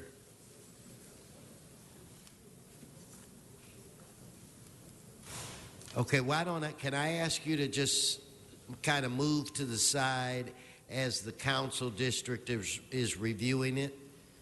And if I could ask now if we could have, and Mr. Claros, this is not general public comment. So, Mr. Torres, if I can get you to move over, we're trying to deal with your issue. Mr. Herman, followed by Mr. Escobar. Mr. Escobar has an issue, and I can relate to his feelings and his mom's. In CD 15, I hate to say this, you have a lien without giving the appropriate certification, notification. And so the harm of all this is this.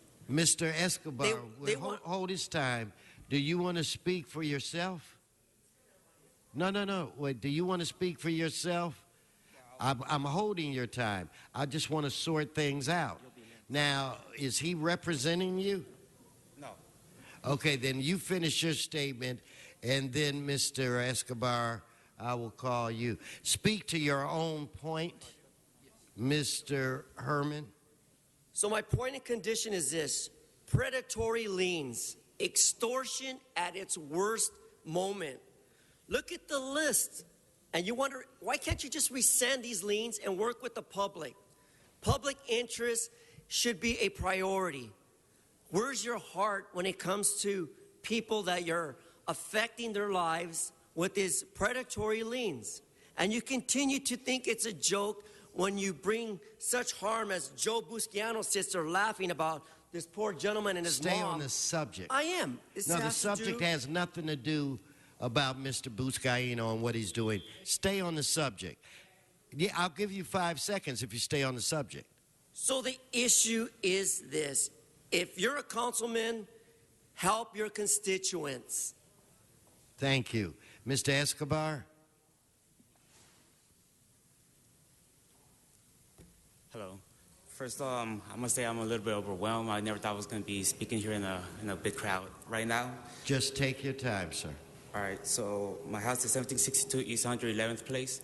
Right now, I have this note that I have to pay close to $1,000 about some penalties about my house. When we first got the house, we were at the verge of being homeless. When we bought it, we did not know that more than 3/4 of the house was built illegally. So right now, with the time being, it took us a long time to fix all those violations that we did not know were illegally built. So right now, we're all living in a living room with 1 bedroom. So right now, we're demolishing everything. So we're only living in the living room of the house. The house is like a little square box. Everything else has been demolished already, and it's almost been fixed. We're fixing all those violations. We're like weeks away, or not even, like probably days away of almost fixing this. We're in extreme debt already.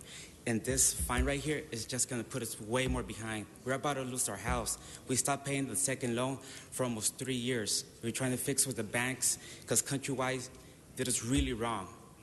So Countrywide is not even involved anymore at this point, I think. So I just want to please help us out with this fine. I have pictures. I could prove. I brought pictures that we're almost done. It's just days away. We have no money. My mom's the only one that works. I'm a college student. I need help. Well, Mr. Escobar, you did an excellent job. So I don't know if you were nervous. It didn't appear to be. You articulated your situation beautifully. I'm going to defer to the council person in that district to see if there's some form of relief. Mr. Buscaino. If we can grant 2 weeks for the resident here to work things out, I'd appreciate that. So, Mr. Escobar, what we're going to do... Again, it's an owner-occupied home, right? Yeah, that's right. It's owner-occupied, so it's exempt from lien. But we have to get the evidence from him. Very good. Let's work something out in the next 2 weeks. Oh, okay. Thank you. Okay, so what he's done is giving you a couple of weeks. You can work with this gentleman at the front table to try to put your paperwork in order. Is that basically what you're suggesting? So you will not be required to pay that for 2 weeks, and we're optimistic the two of you will work something out.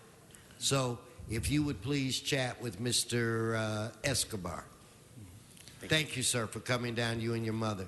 Thank you. Mr. President, did you want to continue that matter to For June 2 11th? weeks, whatever date that is. June 11th, sir. Okay. And it's my understanding on item 1B, we're going to continue. That was you, Mr. Torres. We're going to continue. You don't have to come up. We're going to continue that for 2 weeks so you can continue to work with the district to try to sort out your concerns. Mr. O'Farrell, okay, so that's what we're going to do on that. Mr. Clerk, is there anything remaining for us to vote on? Yes, sir. Items 1D, 1G, and H remain after you've continued that matter without objection, sir. Okay, so let's vote on those 2 remaining items. Let's open the roll, close the roll, tabulate the vote. 14 ayes. Thank you. Mr. Labange?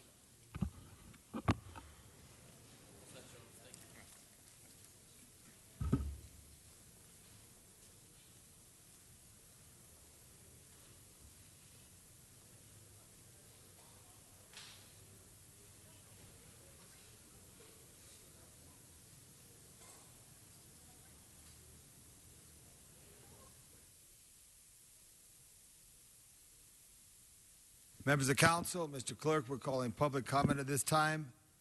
Alfonso Moreno.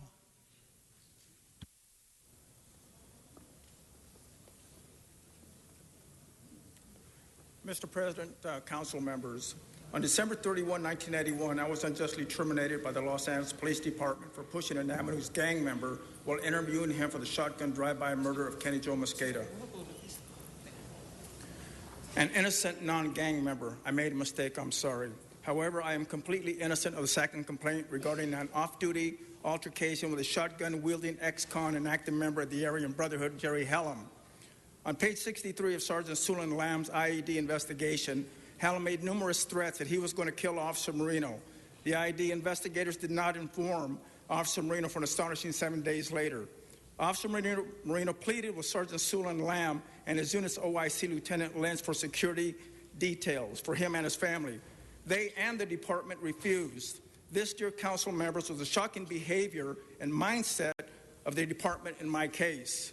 To date, I have been denied my request for rehearing via City Charter 202, subsection 16, by every chief of police from Daryl Gates to Charles Beck, including Mayor Villaraigosa and now to Eric Garcetti. The police and mayor's office will cite the statute of limitations. However, I have fulfilled my legal obligation via due diligence by resubmitting my request for rehearing to every new appointee of said offices. I am now submitting this new evidence to you, dear City Council members.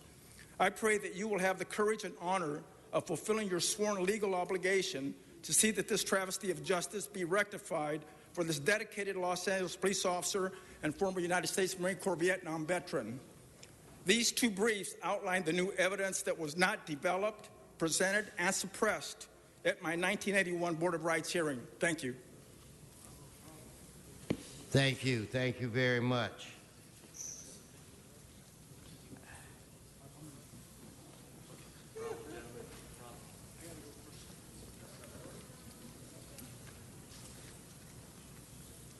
Maria Felipe, please come forward, followed by Otavia Hernandez, followed by Anna Canejo. Please come forward. I'll be doing translation for them. Go right ahead. Or you know what? We do have our own translator. So go right ahead. Buenos días. Good morning. Soy María Felipe. I am María Felipe. El motivo de que venimos aquí es que queremos que cierren el hotel porque hay mucha delincuencia. We're here to ask you to please close down the hotel due to a lot of criminal activity. Hace 2 meses, una persona que vive en ese hotel me trató de quitar a mi bisnieta. 2 months ago, a person that's living in that hotel tried to take my great-granddaughter away from me. Me golpeó y forcejeamos, me fracturé el tobillo. That person beat me. We kind of went back and forth, and I fractured my ankle. Y me rompí dos muelas de los golpes que me dio, no solo a mía, a And otras due personas. to that person's aggression against me, 2 of my teeth also broke. And this hasn't just happened to me, it's happened to other people as well. Por favor, ayúdenos a cerrar ese lugar. Please help Gracias. us close that hotel. Thank you. And, stay there one. Señora? Yes, Mr. President. I am well aware. First of all, let me say I am so sorry that you have been injured and that this area is in the district that I'm fortunate enough to represent. We are working with the city attorney's office. We do want to get rid of this problem in the very worst way. So be assured that you have a supporter in me. But I just wanted you to know that I'm so sorry for your injuries. And it makes me sick to my stomach to know that you had to go through that. I feel terrible, but at the end of the day, I think we will win. It may take some time. We have to put together facts and things of that nature, but I am with you on this one. I wanted you to know that. So if we could have the other speakers. Gracias, por favor no nos olviden. Thank you. Please don't forget about us. No, I will not. So do we have Ms.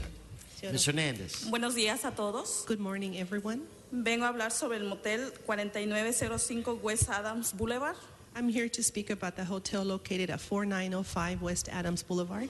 La situación que estamos pasando es muy serio, la verdad. The situation that we're currently under is very, very critical. En el motel hay prostitutas. Yo vivo enfrente del motel. I live in front of the motel. Mi ventana queda enfrente. Veo prostitución, venta de drogas. Okay. I live in front or across from the hotel. It's a very bad situation. There's prostitution activity. They're selling drugs out of that hotel. Hay una entrada por el lado de Adams Boulevard. There's an entrance on the side of Adams Boulevard. Un callejón. And there's an alley. Se le habla a la policía. La gente que vende esa droga entra por la entrada y sale por el callejón y la policía. So we call the police. They come over, but the people come in, go out through the entrance and down the alley. Y la policía ya no sabe ni por dónde se escapa al que persiguen. And the police doesn't know where to go at that point and how the person is getting away. Y en el 29/04/2014 a las 2:14 de la mañana hubo una balacera. On April 29, 2014, at 2 and some in the morning, there was a shooting. Drive-by, there were shootings. Donde balacearon a 2 personas enfrente del motel. And 2 people were shot right in front of the hotel. Para mí, como persona, es un peligro porque mi casa queda enfrente, como le digo, enfrente del motel. And this is a great danger for me, especially my family, because my house, as I mentioned before, is right in front of the hotel. Hace 2 meses que empezaron a pedir que se limpie el motel. 2 months ago, they've been asked to start cleaning the motel. No le miento, sacaron 5 carros de basura. And I'm not lying to you when I tell you that 5 big containers of trash were hauled away. Llevo 6 años viviendo cerca de ese motel, nunca habían limpiado. I've been living close to 6 years near the motel or the hotel, and there had never been a cleaning done. Y parece que los mismos dueños llevan gente que se dedica a cosas ilícitas. And it also seems that the owners of the hotel, they themselves take people to the hotel who do illegal activities. La verdad, yo tengo 4 hijas. To tell the truth, I have 4 daughters. Una adolescente. One is a teenager. De 16 años. She's 16. Tiene clases de honores. She's in the honor roll. Le perjudica a mis hijas. And this is very harmful for my daughters. No es buen ejemplo. It's not a good example. Y quiero una acción muy seria sobre este motel. And I would ask you to please take this request very seriously and please do something about it. Thank you. Thank you. And you can be assured of that. Ms. Conejo, is that you? And Ami, are you here? Come on up. And Jose Cabrera. Hi, good morning. I do not live in the area, but I do work in the area, and I have been a witness to the hotel of where our children are normally at in the back of our center. We have been witness to people shooting up heroin, to explicit sexual, verbal, of what they want to do to each other has been screamed out where children can hear. And it's something that I'm a mother myself, and it's something that for our neighbors to have to deal with this every single day. It's heartbreaking. It's something that we do want to be able to take care of, and especially to get rid of that motel. Thank you. Good to morning. see you, but just not under these circumstances. And good morning, Councilman Wesson and Council. First of all, I do want to appreciate what Council has done. Councilman Wesson has done a lot of work for our center and our community. So to put it in context, the city has put in extra lights in the alleyways. Your deputies come out regularly and tend to our center and make sure that the things are secure. We have regular cleanups that are organized by Sylvia Lacey and Kamani Black, your deputies, and we're very appreciative of that. With everything that the city is doing, what my concern is the actual landlord, the owner, Mr. Patel. Mr. Patel is about the only part of the city or of our community that doesn't have a true light. Everyone in the community says that they want a peaceful environment, that they want to have culture and arts, and they want to just live happily. Unfortunately, Mr. Patel doesn't agree with us and is allowing a lot of activities to happen. And it's almost like they just know when city officials walk away and they turn around right when everyone walks away and start their activities. So my biggest concern is Mr. Patel, who owns multiple properties in the city, all of which have multiple complaints against them. So we're really hoping that we're asking you once again, Council President Wesson, to help us, and all of you to help us so that we stop this slumlord basically in our community. Be assured that, please no applause, be assured you have reinforcements in me. I am committed. Okay, yes, sir. My name is Jose Cabrera. I work with AMI at the William Grant Still Art Center. And my testimony is this. From AMI's office, we watch live pornography. I mean, right there in the daytime. I always pick up crack pipes, needles, and we see this every day. We see people fighting. We see gang members, pimps, and you see this even after school. When kids are coming out of school, kids have to walk through that alley or in front of that hotel, and that stuff is happening all the time. So we see people fighting, and it's out of control. So it's hard to imagine you guys working in a place like that, where you have to see it right out of your window. She has to see that, Or I have to go out there and tell these people, hey, you know what? You can't do this here. There's kids in here. Be respectful. Don't do this. And, they argue, they get crazy or whatever. But, it's hard to work there knowing that there's danger out there for the kids, or for women. Like, for me, I'm not afraid of that because I feel I could, protect myself, but I always think about the kids, Some kids walk home by themselves, or some women, they go to the store and walk through there, and there's danger all the time. So, we need help, and hopefully you guys could help us. No, thank you for taking the time to come down. No, sit down, Mr. Herman. No applause. I'm very sensitive to that area. Okay, young lady, I don't know if I have a card on you, but I look forward to hearing from you. If you could tell me your name. Emma Sarai. You go ahead. I'll find your... Okay. I am Emma Sarai, and I am 10 years old, and that age should be old enough to walk to my community center, but I am not able to because when I drive by, I see women being abused, I see fighting, prostitution, sex in the alleyway, and this motel should be closed. It should be turned into something like a job training site or a small black box theater, a regulated community housing, something that could help our community. Thank you. Thank you.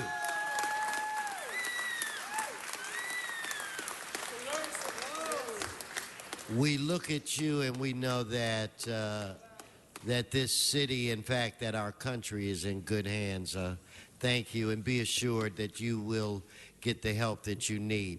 Now, Antoinette, come on, and Keisha Davis, and then Raymond Phillips. Good morning. It's still morning.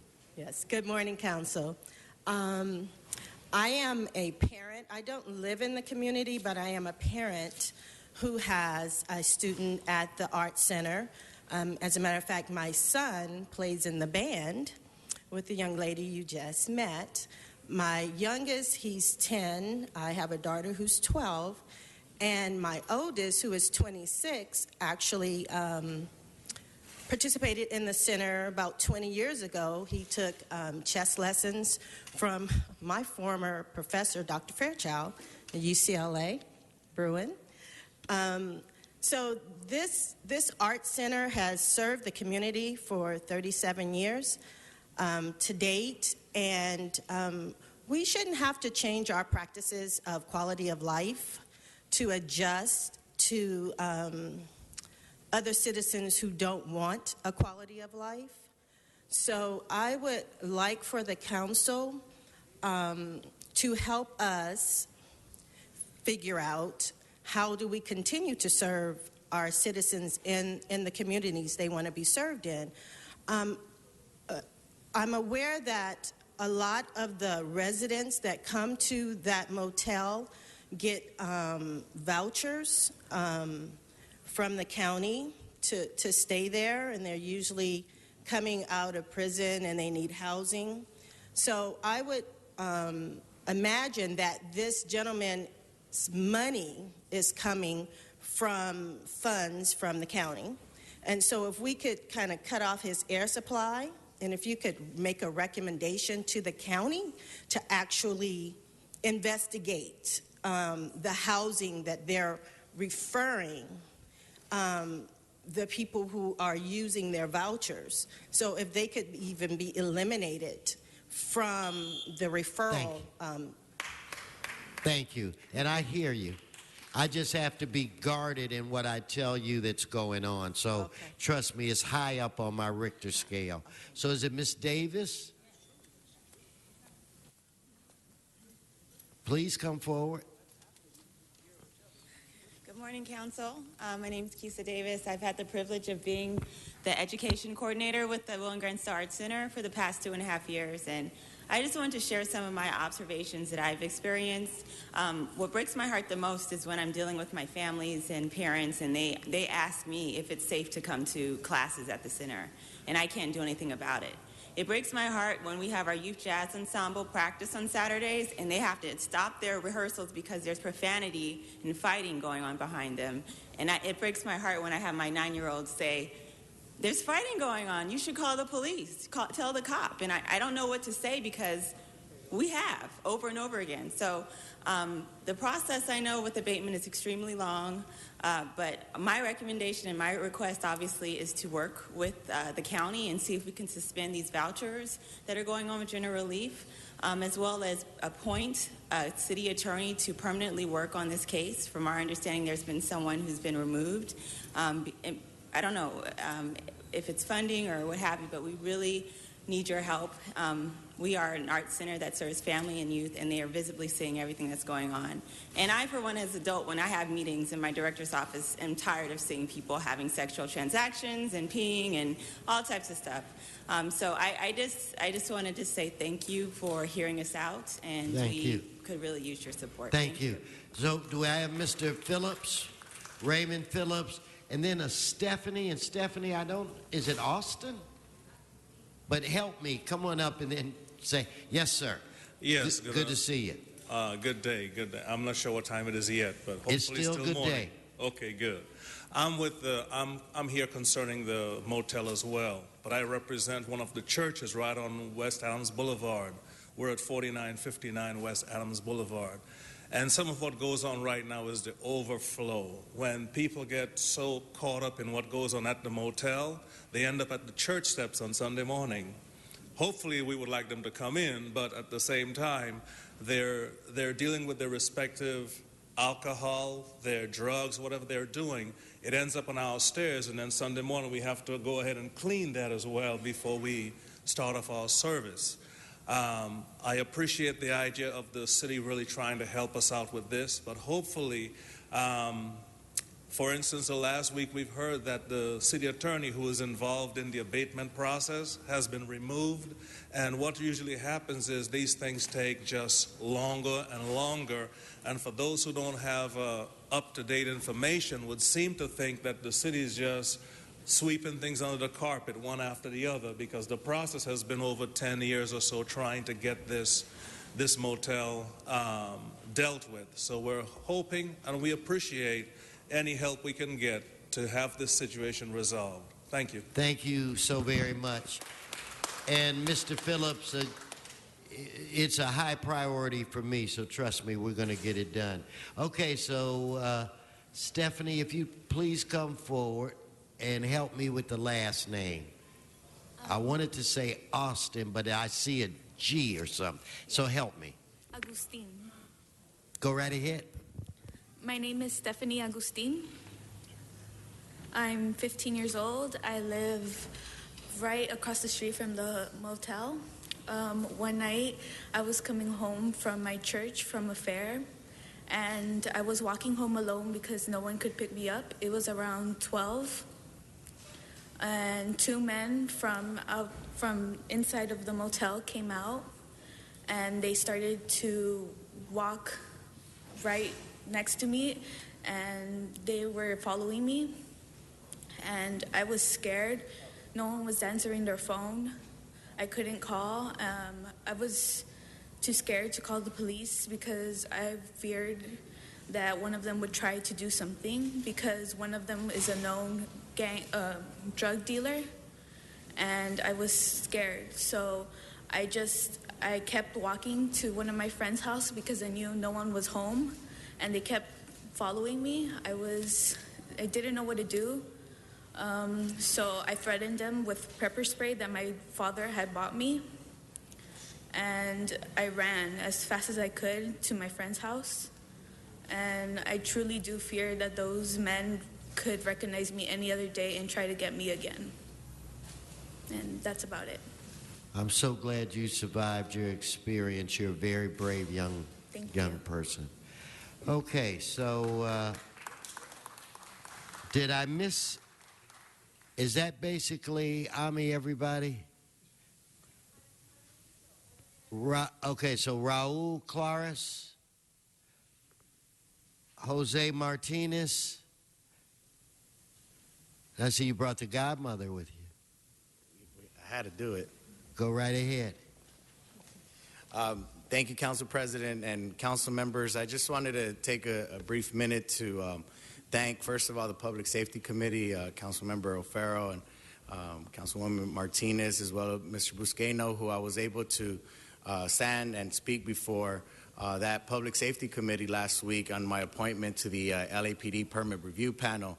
I also want to thank Mayor Garcetti for the appointment, for trusting in me that I can serve our city of Los Angeles in that capacity as bringing someone from the grassroots community, a proud product of Pico Union, and a proud servant of South LA.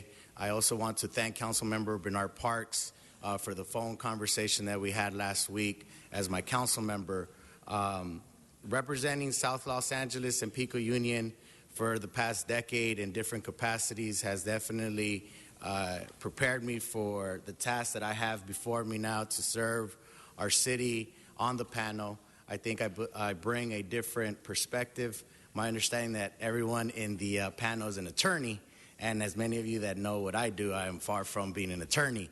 I'm more of an organizer and an activist, very involved, and I believe that the reason why Mayor Garcetti chose out of all the commissions is because of my support for our small businesses when they're doing the right things for the right reason. And a lot of the times our small businesses just don't understand process, and I've dedicated a lot of my work to work with those small businesses. And I've also gone after businesses that are doing maybe the right thing for the wrong reason or finding loopholes.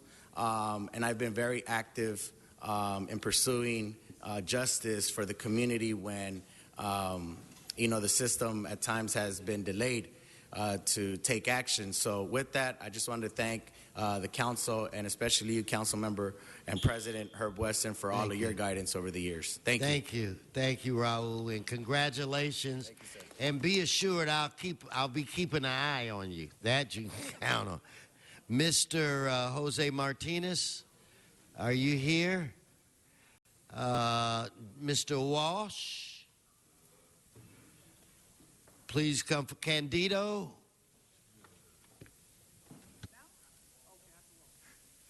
I've been around here for 30 years. Things have gotten so bad that a 10-year-old child gets up here and scolds you because in our neighborhood, I'm quoting, sex in the alleys. When I was 10 years old, I didn't even know what sex was. And I lived in a poor neighborhood, and it blamed on you. That's why you must go to our endorsements, HollywoodHighlands.org. HollywoodHighlands.org. We have lots of endorsements, and we have to, number one is that Herb Wesson is trying to put in a Koch brothers fracking candidate. Read about it. Read about it in LA Progressive. That is Autumn Burke. She is a wolf in Snow White's clothing. I'm telling you right now, this election is the most important election that we have had in this city for many, many years. Come to HollywoodHighlands.org and vote according to what we have told you. And I can't believe Gil Cedillo, how soft he is on drunk drivers. Now, I am 100% for Hispanics, any Hispanic getting a license. But getting a license doesn't mean that you can escape the scene of a crime. Incidentally, why did he get so upset about a law about hit-and-run drivers and call it an Hispanic issue? Why? I'm asking you why. HollywoodHighlands.org. This is the most important time I have ever got up in front of you. And you are quoting me now. Hit and run this is the number one capital, and Judge Pregerson's son, you arrested a man named Wong. Have you tried him? Have you indicted him? Thank you. So where's Candido? Oh, you moved on me. Come on up. And then I want Mr. Martinez, Jose Martinez. Good morning, Mr. President, council members. Candido Maris, proud resident of the 12th District and a live resident of the 12th District. And what I mean by that is 10 days ago, I was on my way down here to thank the council and especially Mr. Krikorian for the wonderful work he's done with the San Fernando Rescue Mission. When a young man, I was headed east on Ventura Boulevard, he ran a red light and going around 60 miles an hour, hit me. I was flipped over and I was trapped in my vehicle, Mr. President. Hold this time, you okay? I'm fine, Mr. President. God's on my side. But what I want to tell you is you never know who's going to be there to help you. And as I was trapped in my vehicle and the gas was leaking and I didn't know if I was going to make it, people from the library, and I want to thank David and Sofa and Kurt, they came out of the public library there to assist me. A retired worker from the city, he held my head until the fire department could arrive.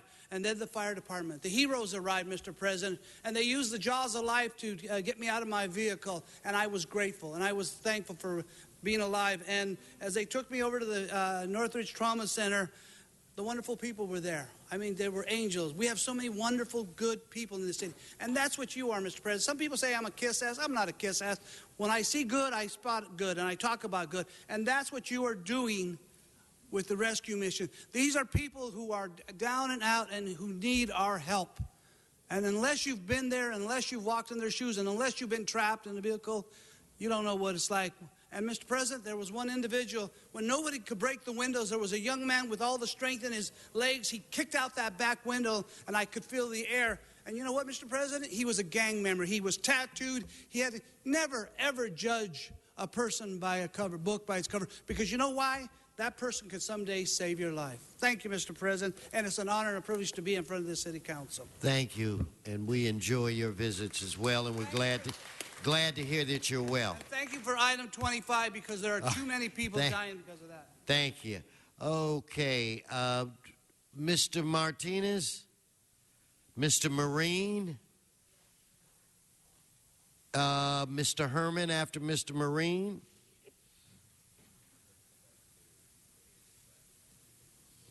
And Mr. David Hernandez. Yes, good morning. I've made it clear we got to stop chaos in the city of Los Angeles. And chaos is the acronym for what?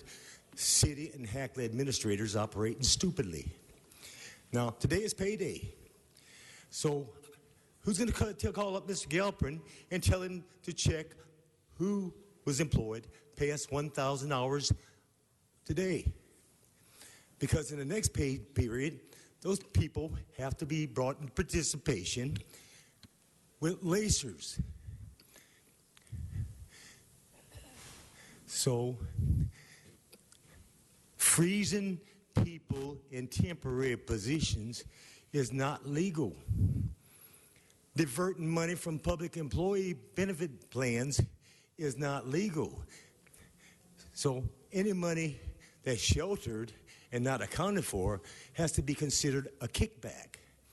And we can't be kicking back money to the people. And when U35 clearly shows how much money the city council agreed to borrow, take 10% to serve the people in 35 planning districts, along with the additional sum that was sent to unions to serve as a third-party administrator under a temporary and revocable trust. Any trust that can be terminated with 90-day written notice is revocable. And paragraph 8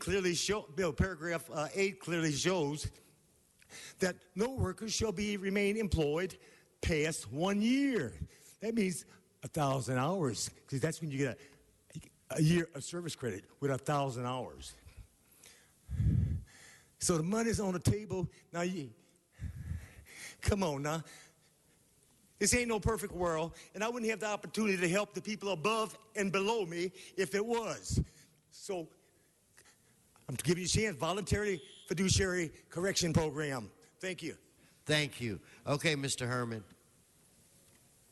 Attention veterans, if you are a U.S. veteran and are in need of the following service, homeless programs, health care service, benefit counseling, mental health services, I say to you, receive.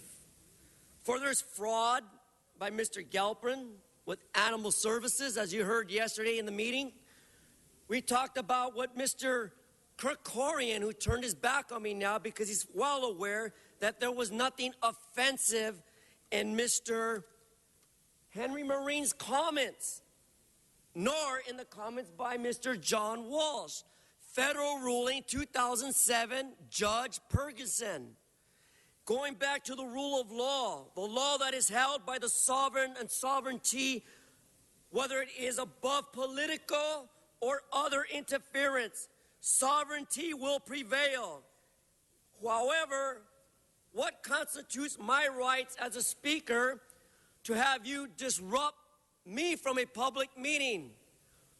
Disrespectful, out loud, and definitely annoying to the public. Is it unreasonable that you take these actions against people who are elderly and disabled? Is it unreasonable that you do not want to listen to the public for public interest, for public business? Are you not reasonable to understand that you're violating our First Amendment right? Is it unreasonable that you don't give a rat, cat in a box, to listen to the public? This is public business. And Mr. Johnson over there, who's drinking water in here, says to me, I'm disruptive, and calls me to the side and says he's going to threaten me to throw me out for standing up and clapping for behalf of all these good and wonderful speakers. Nonsense. General public comment. Thank you, Mr. Hernandez, followed by John Karama and Wayne Spindler. Good morning, council members, and good morning, Los Angeles. My name is David Hernandez from Valley Village. You know, at home I have a drawer that's filled with old watches. And I keep them because they have sentimental value. Some were my father's, my grandfather's, one was given to me when I graduated from high school. And aside from that sentimental value, there's only one other thing that they have in common, and that is twice a day they are right. But only twice a day.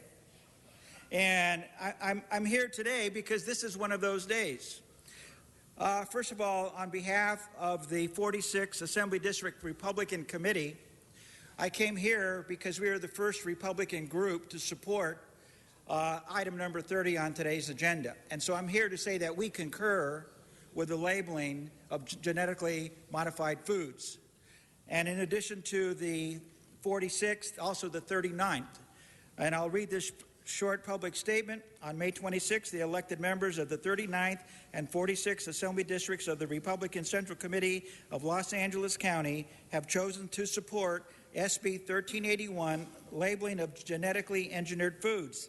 As a principle, our Republican philosophy is to rely on the free market rather than government intervention. However, in the case of GMO labeling, we believe that government is already intervening in support of large corporations and genetically engineered food, thus interrupting the free market forces. Once clear labeling is required, we anticipate food producers will fully understand the demand for non-GMO foods. This was submitted to Councilmember Koretz's office, and so we have taken that stand. However, today is the 28th of May. Today is the day that the Los Angeles exclusive trash franchise monopoly goes into effect. On that issue, you were wrong. Thank you. Thank you so much. No, your time's expired. Sergeants, his time's expired. So, John, please come forward, followed by Wayne Spindler. Yes, sir. Yes, good morning, Mr. President and council members. John Camara, Van Nuys Neighborhood Council. Ever since I was a child, I have used the Encino Tarzana Library, and I can tell you that the staff there are A number one. I was waiting for Candido to pick me up the day of the accident, and I was not surprised that the staff members would rush out to assist a fellow human being. You see, Mr. President, council members, the city of Los Angeles has some of the greatest employees in the world, and that at any time, at any place, we can depend on them.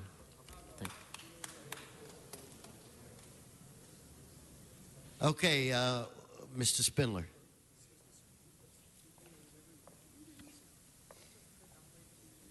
I was listening to KABC, Doug McIntyre in the morning, and he talked about before July 3rd, what are we going to get out of you?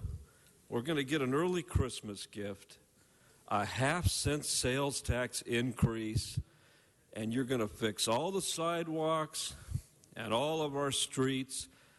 And there's going to be an advisory committee headed by Kevin James.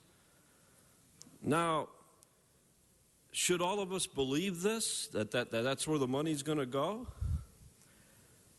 Is that believable? Really? Look at this council. Empty seats, eating, not paying attention to anything. Do you think that this group of people is going to take a half-cent sales tax increase and fix our sidewalks and our streets? It's hysterical. People have stopped voting. They're so disgusted with this. I go to Santa Clarita. I go to Valencia. I go all the way to Ventura.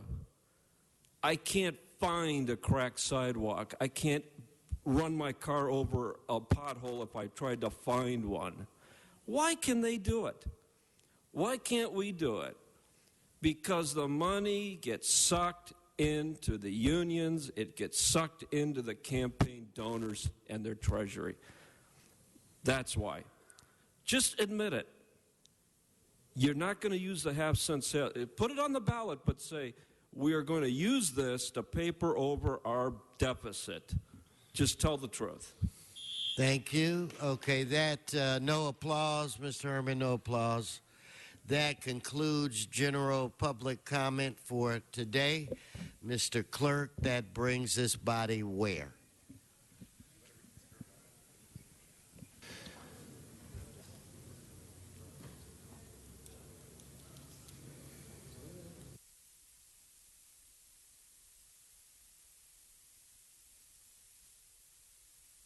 Okay, so before we move on, I want to, Mr. Cedillo, I want to, in fact, let's reconsider item 11. And let me ask the city attorney this. One of the members wants to be identified as a no vote on this item. Do we have to re-vote on this, or what must we do? Since it doesn't change the outcome? Yes, we should. In order, if that member wants that to be reflected as such, then we need to retake that vote. Okay, so let's.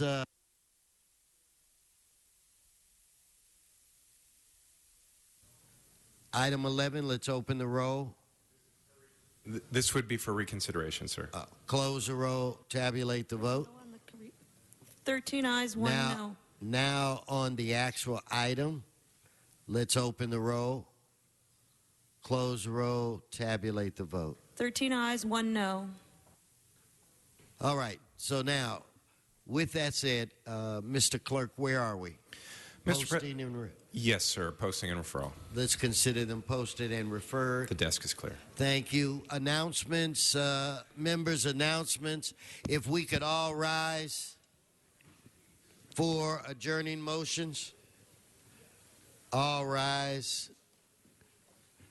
for adjourning motions. I want to start with Mr. Price. Thank you, Mr. President. Members, I ask that we adjourn this morning in memory of Maya Angelou. It's not a simple task to find the words to memorialize someone who's made such a strong impact in our culture. The phenomenal woman who spoke to us of finding grace in hardship. Maya Angelou was born Augustine Ann Johnson, April the 4th, 1928, in St. Louis, Missouri. She wore many creative hats through her career. She was a dancer, a composer, an advocate, a poet, and an autobiographer and author. Her autobiography, I Know Why the Caged Bird Sings, was a rich picture of who Miss Angelou was. She told us where she had come from, but she also told us where she was going.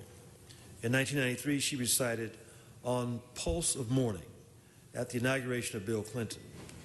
Her voice resonated throughout the crowd with such reverence for the occasion and what the election meant for all of our futures.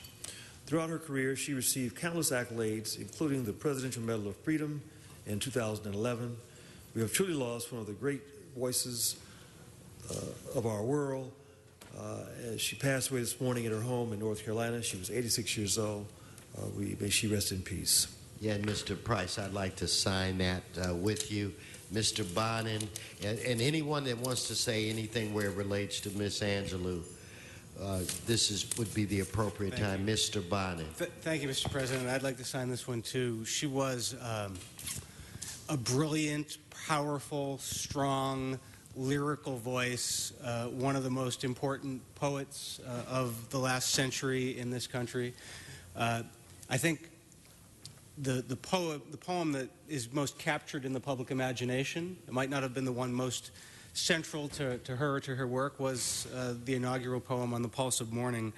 I actually read that poem every morning as a morning prayer for about a year and a half or 2 years after I first got sober.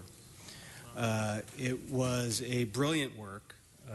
I want to read a snippet from it because it was such a beautiful work, optimistic and looking forward.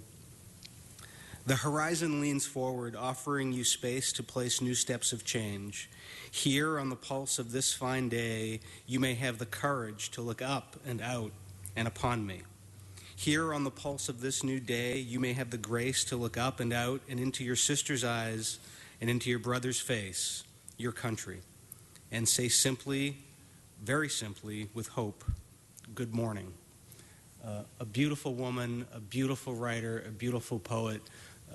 May she rest in peace and may her words never be forgotten. Thank you. Mr. Labange, on this. Next. Anyone else on Mr. Cedillo? Just she was an incredible human being. Just a great American, a real genius, a great jewel of our nation. My wife and I got to see her in Atlanta when we were with the Reverend Jesse Jackson. And in a more intimate setting, she was just truly an extraordinary human being. And saw her here recently, her last visit to Los Angeles, when she was here up at the Mark Taper. And just a real genius, great American. Thank you. So let's move on. Mr. Labange. I just think the city of Los Angeles and all of us should stand in memory of the 6 students who were tragically killed in Santa Barbara: Veronica Weiss, Catherine Cooper, Christopher Ross Michael Martinez, Sheng Wan Hong, George Chen, and Winman Wang. And we all know how tragic that was, but we should send our love to their families at this very difficult time. You're Thank right. you. Any more adjourning motions on my right? Okay, now I'll go to Mr. Buscaino. Thank you, Mr. President. I ask colleagues that we adjourn today in memory of Alberto Bonilla, who passed away on May 17th at a young age of 43. A lifetime Wilmington resident, Alberto was very involved with the ILW, a proud member of ILW Local 13, and also very active with the many activities that the union puts on annually. Preceded by his parents, Alberto survived by his high school sweetheart, his wife Marla Piceno Bonilla, and his loving children Alberto and Alyssa. He'll deeply be missed by his twin Alonzo, his brothers Nicholas, Jose, Luis, Rigo, and many aunts, uncles, cousins, and friends, and the entire ILW Local 13 family. Visitation was held yesterday at Holy Family Church in Wilmington, and was followed by a mass at Holy, an interment at All Souls Cemetery in Long Beach. May Berto rest in peace. Thank you. Any more adjourning motions? Then this council meeting, members, is adjourned. See you on Friday.